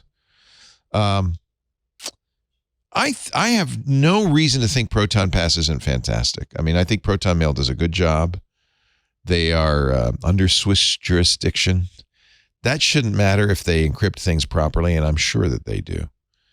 So, yeah. Well, the other thing is even though Bitwarden is not a sponsor of this particular program, they are a sponsor. And well, we love Bitwarden, and I loved Bitwarden before they were a sponsor. In fact, I was trying really hard to get them to sponsor because I've been recommending them for a long time, ever since LastPass went belly up. Yeah, but if they're only $10 a month, then I'm better off going with that way. I can support one of your sponsors and pay even less. Yeah, and you know, it's possible that sometime Bitwarden might raise that, and Proton Mail is guaranteeing it for life. So maybe Proton Mail would be sensible. Bitwarden has told me, they promised me, because remember, LastPass had a good deal for the free tier, and then they said, yeah, we're not going to do that anymore. And that upset a lot of people. Bitwarden, so I asked Bitwarden, is there any chance you would ever say it's not free? They said, we can't. We're open source. If we ever said we're going to charge you for the free version, somebody would just fork it and say, nah, but we've got Bitwarden free. He said, it's not in our business model. We will never charge for the free version. So, and the free version is, you know, unlimited passwords, unlimited devices. There's only a few things you're missing. It's worth $10 a year for me to do two-factor authentication. I would recommend that. So, I have no reason to think Proton Mail is not a good password manager. They have, investment from a private equity firm. They have also taken money from the EU government. And I seem to remember, and I may be wrong on this, but I seem to remember that some metadata, they did hand over some metadata, which they're required to do to law enforcement. But I may be wrong on that, so I shouldn't repeat that. I think that, yeah, it should be good. It's fine. Use our sponsor. Okay. We like our sponsor. If you want to support the sponsors, that's good with me. Well, I think that's probably a good idea because if I support your sponsors, and I'm supporting you, and got to support you, right? Yeah. Thank you, Micah. It's always great to talk to you. Take care. Have a great one. Take care. Bye-bye. Let's see here. I think, you know what I was realizing, John Ashley, producer man? We haven't done any voicemails or emails. Oh, they're scrambling now behind the board. Would you like me to do one or the other? Should I do an email? It requires an extension of my rotator cuff. Something I couldn't do if I were Tommy John. This is from Ike. Hi, Ike, in Palmdale. Completely at random. I have not seen this. I have nothing up my sleeve. Hello, Leo and Micah. See? Hope the week is going well. It is. Thank you, Ike. I've been a longtime listener to the radio show and podcasts on Twit. I'm using Lubuntu Linux, and I'm wondering, is there a way to import my MP3s to my iPhone? Oh, I wish Micah were here, because normally when you're connecting, you want to put music on your iPhone, you connect it to your device, your computer. Actually, nowadays, nobody even owns music. They just subscribe and they have a stream. But let's say you have some MP3s on your hard drive. You would use Apple's music tool, or I can't. Does Apple still offer iTunes on Windows? They offer something on Windows. You'd connect it up to your computer with a cable and you'd copy it over that way. But of course, that's not available for Linux. So how do you use Linux and an iPhone to copy music over? That's a really interesting question. I'm going to bet there is an open source tool that will let you do this, is going to be my guess. And in fact, my bet, I would win this bet. There is something called libimobile device. Access your phone on Linux with this open source tool. So as often as the case, you know, in the world of open source software, and particularly of Linux, no company owns Linux, right? Linux is, you know, out there. There are companies that make their versions of Linux. China just announced that they're making Kylin Linux, which is the Chinese operating system. But many, many people make versions of Linux. And for the most part, the software you run on Linux is supported by people like you and me, enthusiasts. So it makes sense that there's somebody, or maybe many people out there who have iPhones, who have Linux, and they want to connect them. So somebody has written something called lib iMobile device, which you can install probably using your package manager. Since you're on Lubuntu, it would be apt.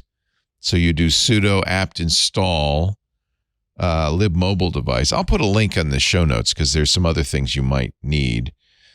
You'll have to create a directory for your iPhone.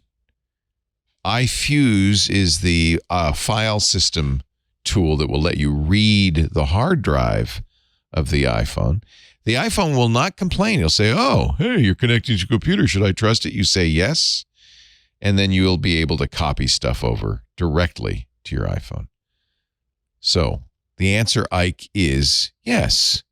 You can do this. You just have to find a tool that some enthusiast iPhone user has installed. Now, that's the first one I found when I Googled it. I'm sure there are more than just that one. And I don't even know what the best one would be, but it's absolutely the case. In most cases, I think you'll find that enthusiasts have come along and written something for that. All right, I want to take a video call. I see the whiteboard behind him, but I can't see what his name is. What is that? Oh, it's Arizona Lou. I should have known. Arizona Lou. Is this Arizona Lou that I'm pressing the button on? Arizona Lou, what are you saying? Is that whiteboard full of nuclear equations? Are you designing a reactor? What's that? Can you hear me okay? Yeah, I hear you great. All right, yeah, I'm on the phone. I figured I'd get better audio if I was. It actually sounds good. Yeah, it's working great. I'm at the Trenton Robinson Airport. Oh. Now, on tour. Yep, last night I did a show at the Morrisville Elks Lodge, and tomorrow night I'm doing a show for the Veterans Home in Delaware Valley Veterans Home. So, Lou, you are I'm having fun. Amazing. I love it that you're going around and doing their comedy shows. You bill yourself as the world's oldest comedian. I don't know if that's true, but I think George Burns was for a long time. But I think it's really great you're doing this, and I know that you have an audience that loves seeing you, so thank you. Well, hey, yeah, and thanks for taking. I never know for sure how to get into your show, so I'm glad I got in. I am too. ArizonaLou.com if you want to book Arizona Lou at your event. He's America's favorite old man. Wait a minute. Yep. How old are you, Lou? You're not that old. How old are you? Well, if I tell you when I was born, can you figure it out? I bet I can. Okay, I was born in MCMXLI. XLI? That's 41. So you aren't an old man at all. So good. You're a youth. You're a youth. That would I know. make I haven't had my birthday yet this year. Are you 82? I'm 81 because I haven't had my birthday yet 82. this year. I'll be old in November. Okay, great. In November, I'll be old. I'm in November too. That's when I'm going to be old. Hey, cool. I'm the 28th. When are you? 29th, day after you. Well, how about that? Hello, Sag. Well, so we don't take everybody else's time. Yeah. I've got a question about the Club Twit and also about backing up my new Macintosh. Okay. Now, from what you and Micah have said, the Time Machine is the way to go for backing up the Mac. It's certainly the easiest, yes. And I figure that it's saved as a big blob. No. Actually, it copies it copies the structure of your files. So in a way, unlike other backup, a lot of backup programs do make this blob, which I'm not a fan of. Time Machine, in a way, is I believe duplicating the structure of your hard drive on an external hard drive. So it's got a tool that you can browse through that stuff. But one of the things that's great about Time Machine, and this is why they call it Time Machine, it keeps versions of files too. So you can say, well, here's the jokes I wrote today, but I deleted a couple of jokes yesterday. You can go back to yesterday and see those jokes. So yeah, I think Time Machine's a good choice. Nobody should rely on one. Now, if I accidentally delete a file, can I individually look at files? You can get it back. When you run Time Machine, it goes, whoo, and you get a finder from yesterday or the day before, and you can get stuff back. It's using a linking, uses hard links to do it. It's kind of a complicated concept, but it absolutely does a great job of backup. But I would say never rely on a single form of backup. So you should have a secondary form of backup, ideally off-site in the cloud. So if the Time Machine fails or that hard drive dies, maybe there's a fire and you lose the computer and the backup, you've got something else out there. So, iDrive comes with Macs. It's already probably, unless you told it not to, backing up your documents folder. That may be all you care about. You got the Time Machine for locally, and you got the iDrive in case of disaster. Now, can I bought a new 5 terabyte drive. Perfect. For my backup for the Mac. Yep. When you plug that in. Another one? Yeah. And can I copy that over? Can I just copy from one drive to the other so I have a second backup to send to some other location? You could do that. Yeah. Yeah. There's a program I recommend. There's two. One is Super Duper. The other is Carbon Copy Cloner. Either one. So get the 5 terabyte. As soon as you plug it in, Apple will say, you want to use this as a time machine? And you say yes, and you're done with that. The other one you plug in, and it says, you want to use this as a time machine? You say no. Run Carbon Copy Cloner, make a clone of the entire internal drive on your Mac to that other drive, and then take that somewhere or mail it. Steve Gibson used to mail CD-ROMs to his mom. That was a while ago. So I take it that I can't drag and drop the Time Machine blob or whatever. I wouldn't do that. Drive. No, don't duplicate Time Machine. It's very tightly connected to your computer. Just use some other program to make a backup. And I think Carbon Copy Cloner is the one, or Super Duper. Super Duper is really good. Both of those, by the way, will make bootable backups. So if your internal hard drive dies, you can plug in that 5 terabyte. That, not the Time Machine one, but the other one, and boot up to that, and now you're good. Yeah. On my old Windows, I had EaseUS. Yeah, this is so much better than EaseUS, which did make a blob, by the way. Now I understand the question. Okay, yeah. Good choice. That blob was individually file accessible. I don't know if it would work on the Mac. Yeah, but you had to use their software to do that. Yeah, go ahead. Club Twit. What I do is I download the podcasts and put them on an MP3 player. Now, if I do that, how will it know that I'm in Club Twit, and how will it change my experience? When you join Club Twit, $7 a month, $84 a year. There's family plans and corporate plans. Twit.tv/Club Twit. Plug. All right, good. Plug. When you join Club Twit, we send you unique URLs for all the shows, unique feeds that you can subscribe to in your podcast client that are just for you, the ad-free versions of the show. They download just as any other podcast would, so you can do anything you want with them afterwards. They're MP3 files. But our editors make ad-free versions of the show.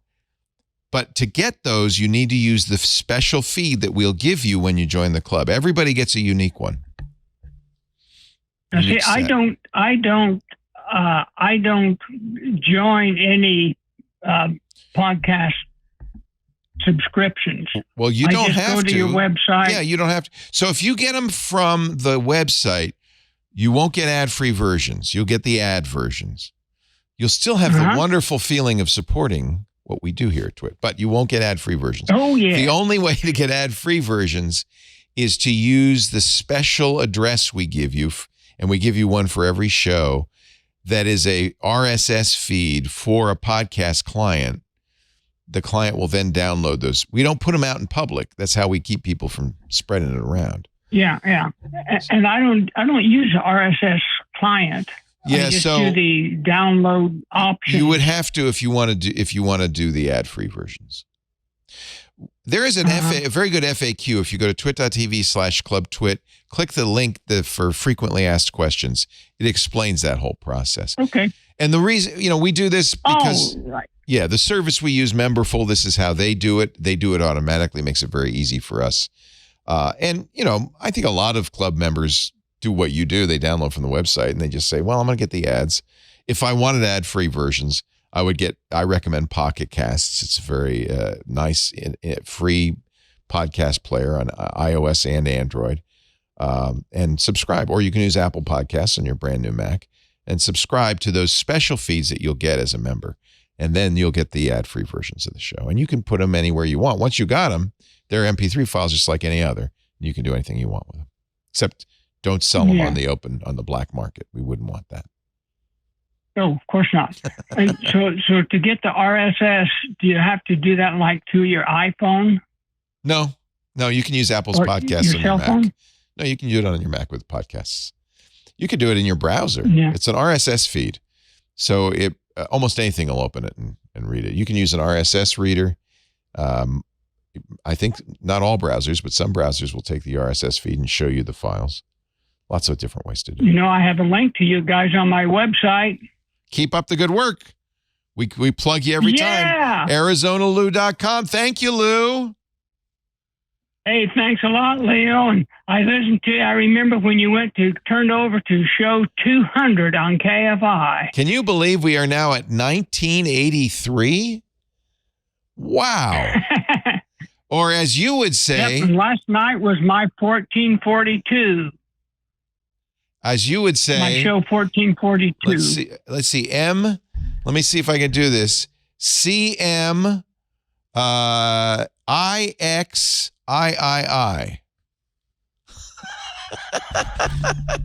That's when you were born. No, that's the show episode number, 1983. If I were born in 83, I'd be a spring chicken. Thank you, Lou. Have a great week. Enjoy your next show. Hey, all right. Take care, Lou. Thank you. Hey, coming up, photo guy Chris Marquardt. It's time for a photo review next. On the horn with us, Chris Marquardt, photo guy. He is at chrismarquardt.com. Although, if you want to go on any of his amazing photo safaris, you'll want to go to discoverthetopfloor.com.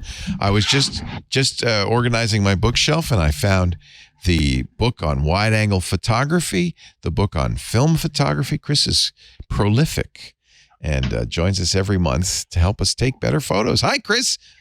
Hey, thanks for having me. How's it going? It's going great. We are suffering under 93-degree temperatures. How is it in beautiful Germany right now? It was okay today, but it'll ratchet up over the next few days again. Yeah, so summertime. Yeah, same thing happening here. I forgot, what was our assignment this week? The assignment was tasty. We had tasty photos taken by. Tasty. Let me see. Let me bring that up here on the screen. By 25 people who sent in. Ooh, that pizza's got me. Photos. Well, tasty. So, as usual, I have taken some time looking through them and admiring all of them. And tasty pigs. Tasty things. So here's the first one I chose. Oh, look at that. Is by Blue Sky Over Aquatic, titled _6240110. Okay, anyway. Chris hates it when you don't name your files. We'll call this Searching for the Nectar of Life.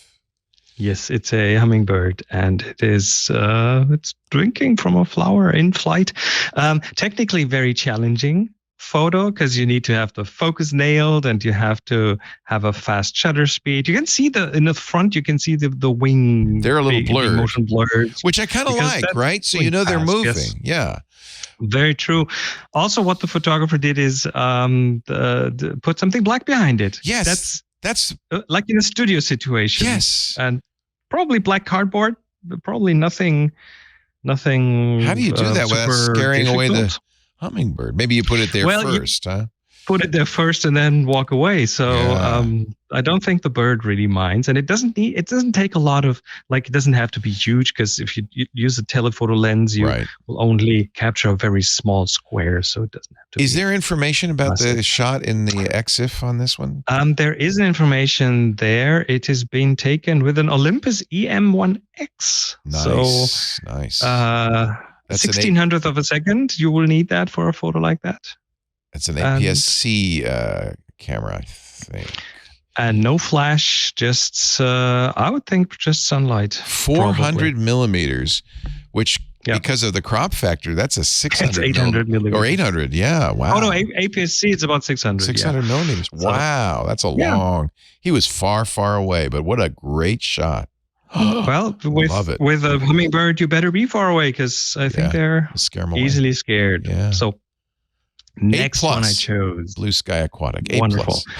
Next one by Buy for Bite, titled Window Shopping. And this is one of those photos. It's a street photo. It tells a story. It's some Korean barbecue. I love the Korean barbecue. Yum, yum. Looking in through the window. So you can literally, like, not just smell the smells, the food smells there, but you can see what the person is thinking. There's some appetite, some hunger involved here, and checking out what to have in the barbecue. Little street. What's interesting, first of all, I think it's Chinese, not Korean. I can't tell. Yeah, it's Chinese. But the other thing is it's in America because of that A sign in the window. I think it's probably in Los Angeles, but that's lovely. Probably. I am hungry now. And it has multiple layers. You see the person, you see the food, you see the people inside the window, but with reflections of the street on the top. So I like window photos in general because they add more layers to to me, a little messy. Like there's... it is, yeah. Yeah. I'm not... It is, but the subject is very clear. There's the person standing looking. So Joe says it's Brooklyn. Joe is our street photographer from the New York area. He took it. All right. Nice shot, Joe. Good job. Once again, Joe has made it to the finals. And last but not least, here's the photo by Byron. I'm in Sunside Beverage. There's a description here, taken in Key Largo, Florida at sunset. 93 degrees Fahrenheit. This frozen lemonade quickly melted, overlooking the Gulf of Mexico. So we're seeing some lemonade on a little table. It's a beach. There's some, I don't know what that's, a barbecue in the background, probably a sunset situation. We can see this in the sky. It's nicely focused. It's a bit dynamic, a bit of a tilt there. If it was 93 degrees out there, I would like one of those drinks. Nice. You really get a sense of atmosphere in that shot. Yeah. And the focus in the shot with the rest being out of focus gives it a very clear subject, a very clear indication what this is about. So there we go. 3 photos chosen. All of them very tasty. Congratulations. Very, very tasty. Now, you know what this means. We got to go to the fishbowl and find a new subject for our photo assignment. The fishbowl. And let me put this away. The next assignment is, I like this one a lot. Crowded. Ooh, yeah. Now, crowded. Let me think of a couple of tips and things, because I think if you take a picture of something crowded, it doesn't have to be like a crowd of people, right? You can interpret this in other ways as well. I don't know, a crowded sock drawer or several bees fighting over a flower or something like that could be crowded. I think it's really helpful if you choose a subject, like make it clear who's being crowded in, who's the important part of the picture. So just a little tip here. Crowded. I have 10 ideas already how I would approach that. Very good. Crowded. Now, how does this work? Well, first of all, this is not a competition. This is an assignment. This is to get you out there taking pictures.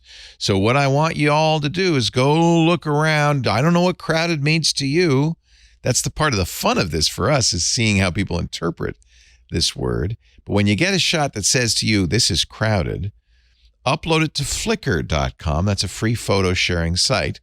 And then tag it, TG for Tech Guys, Crowded, TG Crowded, all one word. That's the tag. And submit it to our group. If you go to flickr.com, you'll see a number of groups. Click the groups on the menu after you've joined. It's free to do this. You're looking for the Tech Guy group. You'll know you're in the right place because there are 13,999 members. Wow. One member short of 14,000. 7.7 thousand photos. Here's the photo pool, some of the tasty shots. Our moderator, the wonderful Renee Silverman, who does this all for free. Thank you, Renee. You're very generous. She's a great photographer in her own right. We'll have a précis of the assignment from the fishbowl. In fact, she already does. Look at that. She's fast.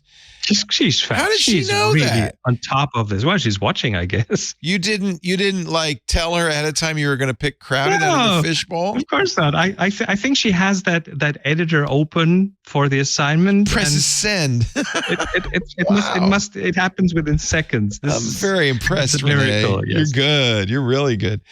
So you have a month, 4 weeks before Chris comes back. You can't submit more than one photo a week. So make sure you really got the one that pops.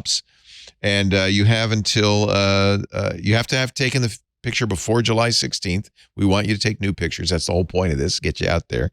And you have till August to, what is it, the second week of August or the third week of August? It's the third week of August. I think it's the 20th, I think. Okay. So you got a little time. Get out there, get some crowded shots. Joe, go down to Coney Island and get some crowded shots. I don't know what crowd means. It could be something else. It could be a lot of ants on an anthill. Who knows? That's the whole point. We want to see your images submitted to the Tech Guy group on Flickr, and we look forward to having Chris back next week. Go to discoverthetopfloor.com for Chris's trips. Are you booked up now? One spot left for the first leg of the Eastern European electric photo road trip: Berlin, Dresden, Prague, Vienna, Budapest, Transylvania. One spot left. I want to go to. Is Transylvania as picturesque as it sounds? Yes, it is. And Transylvania is very much like Tuscany in Italy in terms of the atmosphere and everything. It's a beautiful spot. It's a really beautiful spot. So here it is, discoverthetopfloor.com, and you can see all of the workshops he's got coming up, all the tours he's got coming up. And tell me when you go back to Bhutan, because that's the one I'm waiting for. I really want to do that. Next fall looks more and more likely. Oh, yeah? Fall 2024. Fall 2024. Perfect timing. I'm going to talk to Lisa. Looking very, very likely. The happiest place on earth. Thank you, Chris. It's always a pleasure. You always make me happy. And happy photography to you all. Take care. Thank you. DiscoverTheTopFloor.com. All right. Well, I want to go back in time a little bit. Going back to last week, you remember we had a call from Sean in Griffith Park. He had scanned a bunch of family photos, but the scanner was too dumb to crop it down. So there's these big borders around all the photos. He wanted to know if there was a way to easily remove those on his Macintosh. Micah gave him kind of a preliminary answer. I offered some tools, but Micah said, let me ask Rosemary Orchard, who is a shortcuts guru on iOS Today, the show they do together on Tuesdays, if she has an answer. And guess what? She did. Rosemary Orchard and iOS Today. Watch. The first thing that I did, which is what you want to do if you're going to be doing anything like this at all, is I actually manually cropped those two images. Now, you don't want to manually crop all of them. Obviously, that's beside the point. We're looking to automate this. But by manually cropping the image, then when I get the info of it, I can actually see the size. So I can see that the landscape one is 887 pixels by 671 pixels. And if I get the info on the other one, which is the portrait one, it's 658 pixels by 983. So I'm hoping that all of these pictures are going to be a sort of similar size. when they are, the same physical size. So if they're 5x7, they're going to be somewhere between, say, 600 and 700 pixels on the shorter side. So we need to start with figuring out, first of all, we need to know if the picture that we're looking at is landscape or portrait, because if it's portrait, we're going to be, trying to get the size off the top and the bottom, or the gray off the top and the bottom. And if it's landscape, we want to get it off the left and the right. So that's the first part. And the second part is, what size of image is this? Is this a 5x7 image, or is this a 6x4 image? Because that's going to tell us how much we need to, crop this down. So I've started with a shortcut because this is what we're going to do. We're going to solve this using shortcuts. I'll just make shortcuts full screen. So I have select photos to start with, because you're going to need to select the photos. And then you're going to want to make sure that you open up the select photos and choose select multiple. And so what I can also do here is I can turn off selecting live photos and videos, which will narrow it down a little bit. But you do want to make sure that you select multiple, because otherwise it's going to be a really, really, really, really, really long game of press the play button, choose a picture, press the play button, choose a picture, press the play. You get the idea. Yeah. It's going to be very frustrating. So to start with, we're going to want to actually get some dimensions from our image and just have a look and see if it's a landscape image or a portrait image. So there's this really useful little action called get details of image, where we can do something like get the width. And then if I just duplicate this one, then I can change that to height. And then I can say if. So to start with, we're just going to say, okay, if our height, there we go, is greater than our width, and I'll just tap in there and insert the width, then ta-da, we know that this is portrait, right? Because that's how that works, right? If you've got something that's taller than it is wide, it's a portrait image. And so I'll just type that in there. Oops, if I could spell the word portrait, that would be very useful. And then I'll just duplicate that and I'll pop landscape into the other side of it. Okay, so now we know this, and I'm going to hope that both of the images that Sean was kind enough to send are actually both either 5x7 or 6x4. Either way, I'm hoping they're the same size, because then that's going to give me a little bit of information with which I can do some magic guesstimating. Okay, so this one, landscape, is 887 pixels by 671, and the portrait one is just tap on the right button there to get the info, 658 by 983. So this isn't going to be an exact science, but we're going to get pretty close, I hope. So what we're going to do is we're going to say now, so we know here that we are looking on landscape images, we want to crop off the sides. So it's the longer side that we need to crop off the size on.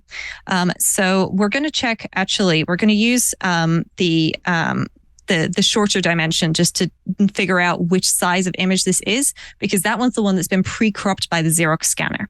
Right. So in the case of the height being greater than the width, we actually want to check the width option. So we're going to say if the width, and I'm only going to work through this on one of these just to give people an idea, because otherwise it'll be quite repetitive. So if our width is between, and this is a really useful little feature in shortcuts. And I'm just going to say 620. And let me just double check the other one of the height on there.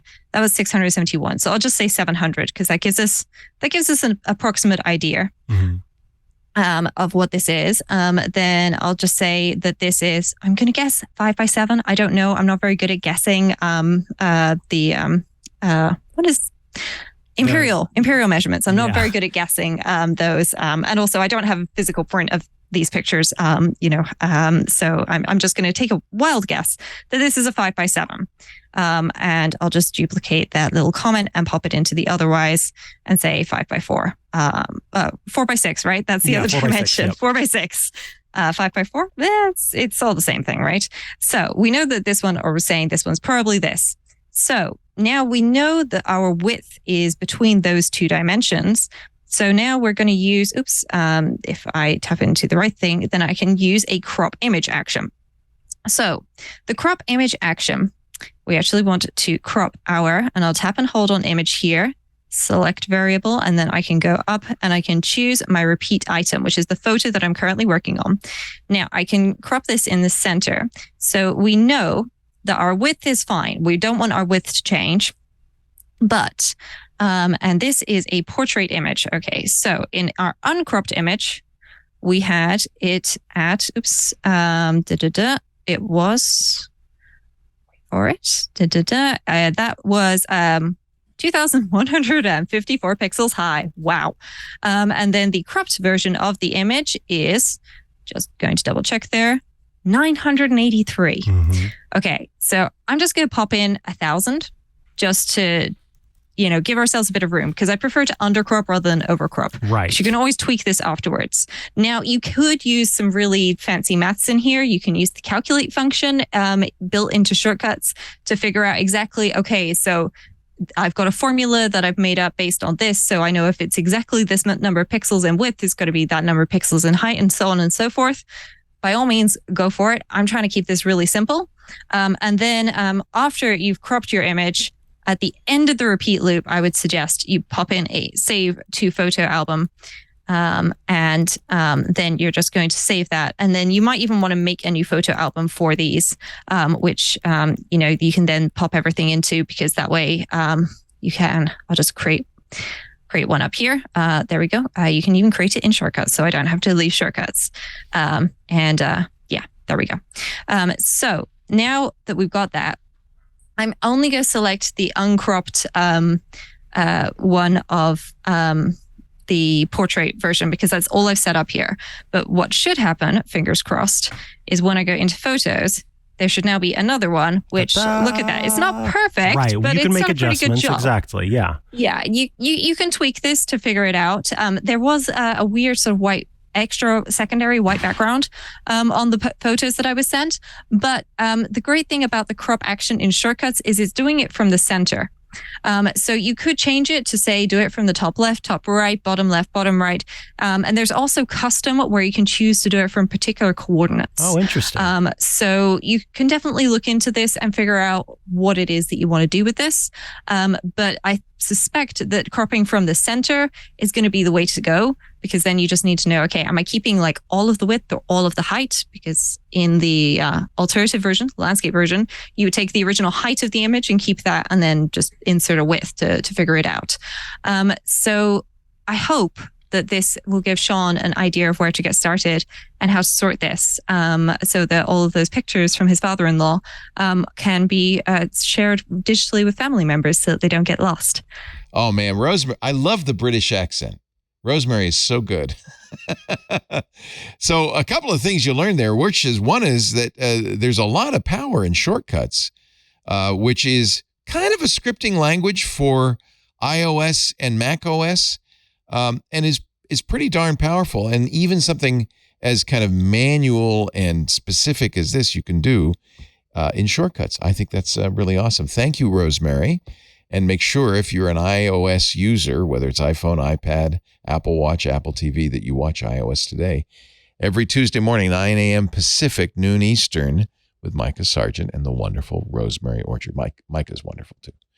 Micah will be back next week, by the way. So I think we have time for one more call. I'm going to send him over or her over to our Zoom. Make sure you press *6 to unmute. And welcome to Ask the Tech Guys.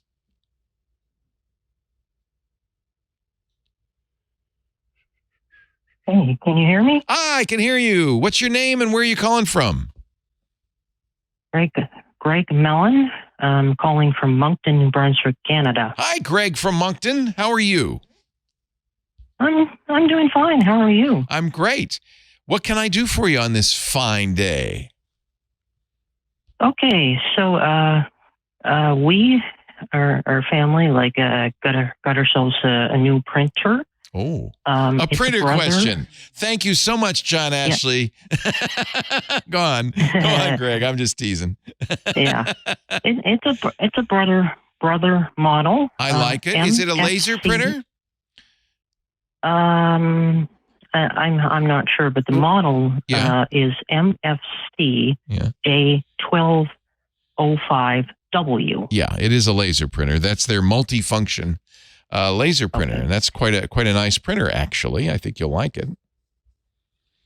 Yeah, and we just got it like not too long ago. Well, actually, it is. But here's it is an inkjet. I'm sorry. Yeah. I have a Brother MFC 1720, which is laser. So I thought, oh, that must be laser. But now that I'm looking at it, it is a tank wireless multifunction 3-in-1 color inkjet printer.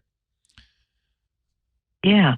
So here's where the issue is coming into play. We're trying to set it up, and apparently it's giving me a detection saying no machine found. We've typed the IP address on my computer, Susan's computer, and my father's desktop computer to no avail. So that's not how you want to do it.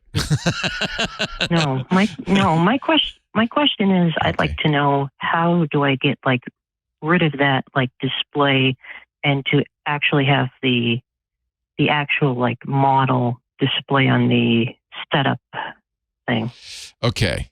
So first of all, it has an app, which is unfortunate, but you might want to try getting the Mobile Connect app just to make sure you're setting it up. It'll walk you through the setup. Step 1 is to get the printer on your network, and it does it via Wi-Fi, I believe. So you're going to use the front panel. What does a printer even? This is such an inexpensive printer. Maybe it doesn't have.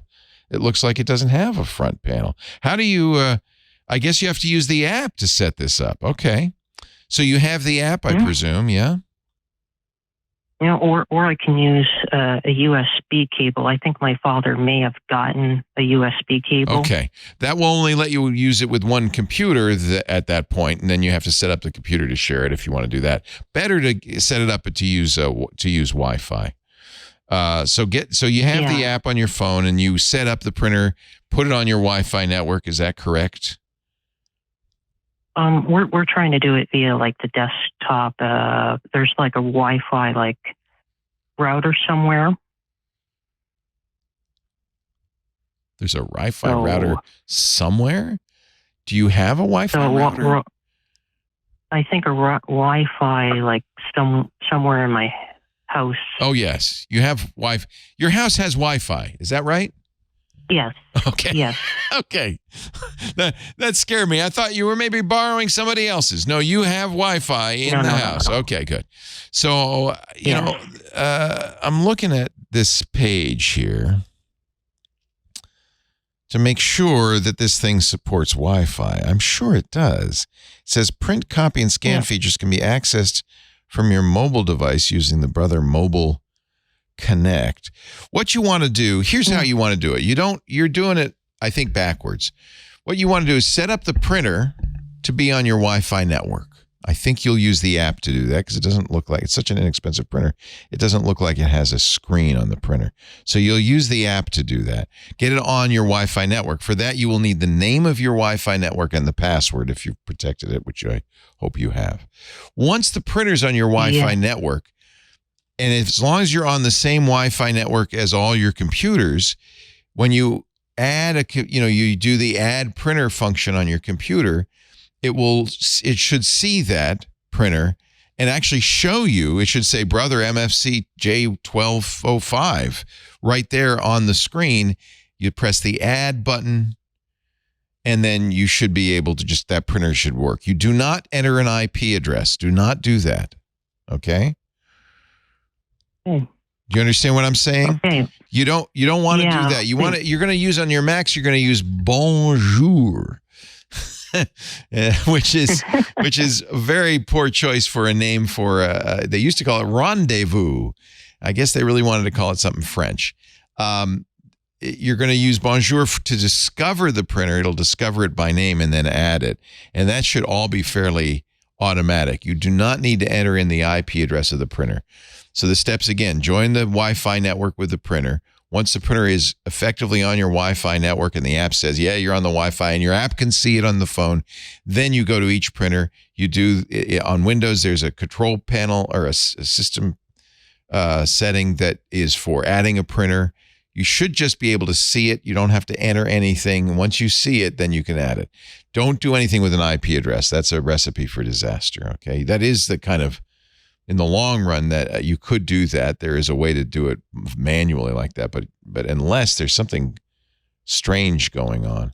Let's see, I'm looking at this printer, and it is such an inexpensive printer. I'm worried it has wireless direct, which means it creates a Wi-Fi access point. Yeah, no, you should be able to wireless direct or connect locally. Works with Amazon's Echo. They've gotten a little too smart on some of these. I think that's the way to do it. Use the app or look at the manual. I know that didn't come with one, but online there is a full manual under the support tab for this printer, and it will walk you through the setup process so that you can use this. Hardwired will work fine with one device, your dad's device, probably, right? He's the boss of the house. But I think in the long run, that's a problem, because then you're kind of saying, well, this is the only computer that can print. If you want to have it print on other computers, you have to share it. That's not good from your dad's computer. I think you want to just follow the manual, walk through the steps. This is such an inexpensive printer. I think they have left out some of the features that would make it easier to set up. It's a simple setup. Scooter X says go to setup.brother.com and it'll walk you through it. That's good. So go on your Mac OS, go to setup.brother.com and it'll walk you through it. All right. Hey, that's it. We're out of time. You had to give me the printer question, didn't you? You had to get that in there. No, they didn't know ahead of time. Micah will be back next week. We do Ask the Tech Guys every Sunday right before Twit. It's kind of the way we get the week started, 11 a.m. Pacific, 2 p.m. Eastern, 1800 UTC. You can watch us do it live from beginning to end at live.twit.tv. There's audio and video there. If you're watching live, chat live at irc.twit.tv. Of course, club members can go behind the velvet rope and join us in the Club Twit Discord. Either way, I appreciate people who join us in the chat rooms, because it really helps me. You're my extra brain. And Scooter X and the rest are often very helpful, and like he just was in solving these problems. But you don't have to watch live, because it's a podcast. So you can actually get it on your podcast player, or even download it from the website, twit.tv/ATG. While you're there, you'll see a button for the YouTube channel. Yes, there's a dedicated Ask the Tech Guys YouTube channel. You also see links to various podcast players, so you can just add it instantly. Of course, if you have a favorite podcast player, you can search for Ask the Tech Guys. You'll find it right away. Once you subscribe, costs nothing to subscribe, but once you subscribe, you'll get it every week. As soon as we're done, we'll edit it all up, put it out. You'll get it Sunday evening. Thank you all for joining us. I appreciate it. Club Twit members, a tip of the hat to you for making this show possible. Of course, all of our sponsors. Micah Sargent will be back next week. I'm Leo Laporte. We'll see you next time on Ask the Tech Guys. Have a great geek week. Bye-bye. Oh, hey, that's a really nice iPhone you have there. You totally picked the right color. Hey, since you do use an iPhone and maybe use an iPad or an Apple Watch or an Apple TV, well, you should check out iOS Today. It's a show that I, Micah Sargent, and my co-host Rosemary Orchard host every Tuesday right here on the Twit Network. It covers all things iOS, tvOS, HomePod OS, watchOS, iPad OS. It's all the OSs that Apple has on offer, and we love to give you tips and tricks about making the most of those devices, checking out great apps and services, and answering your tech questions. I hope you check it out.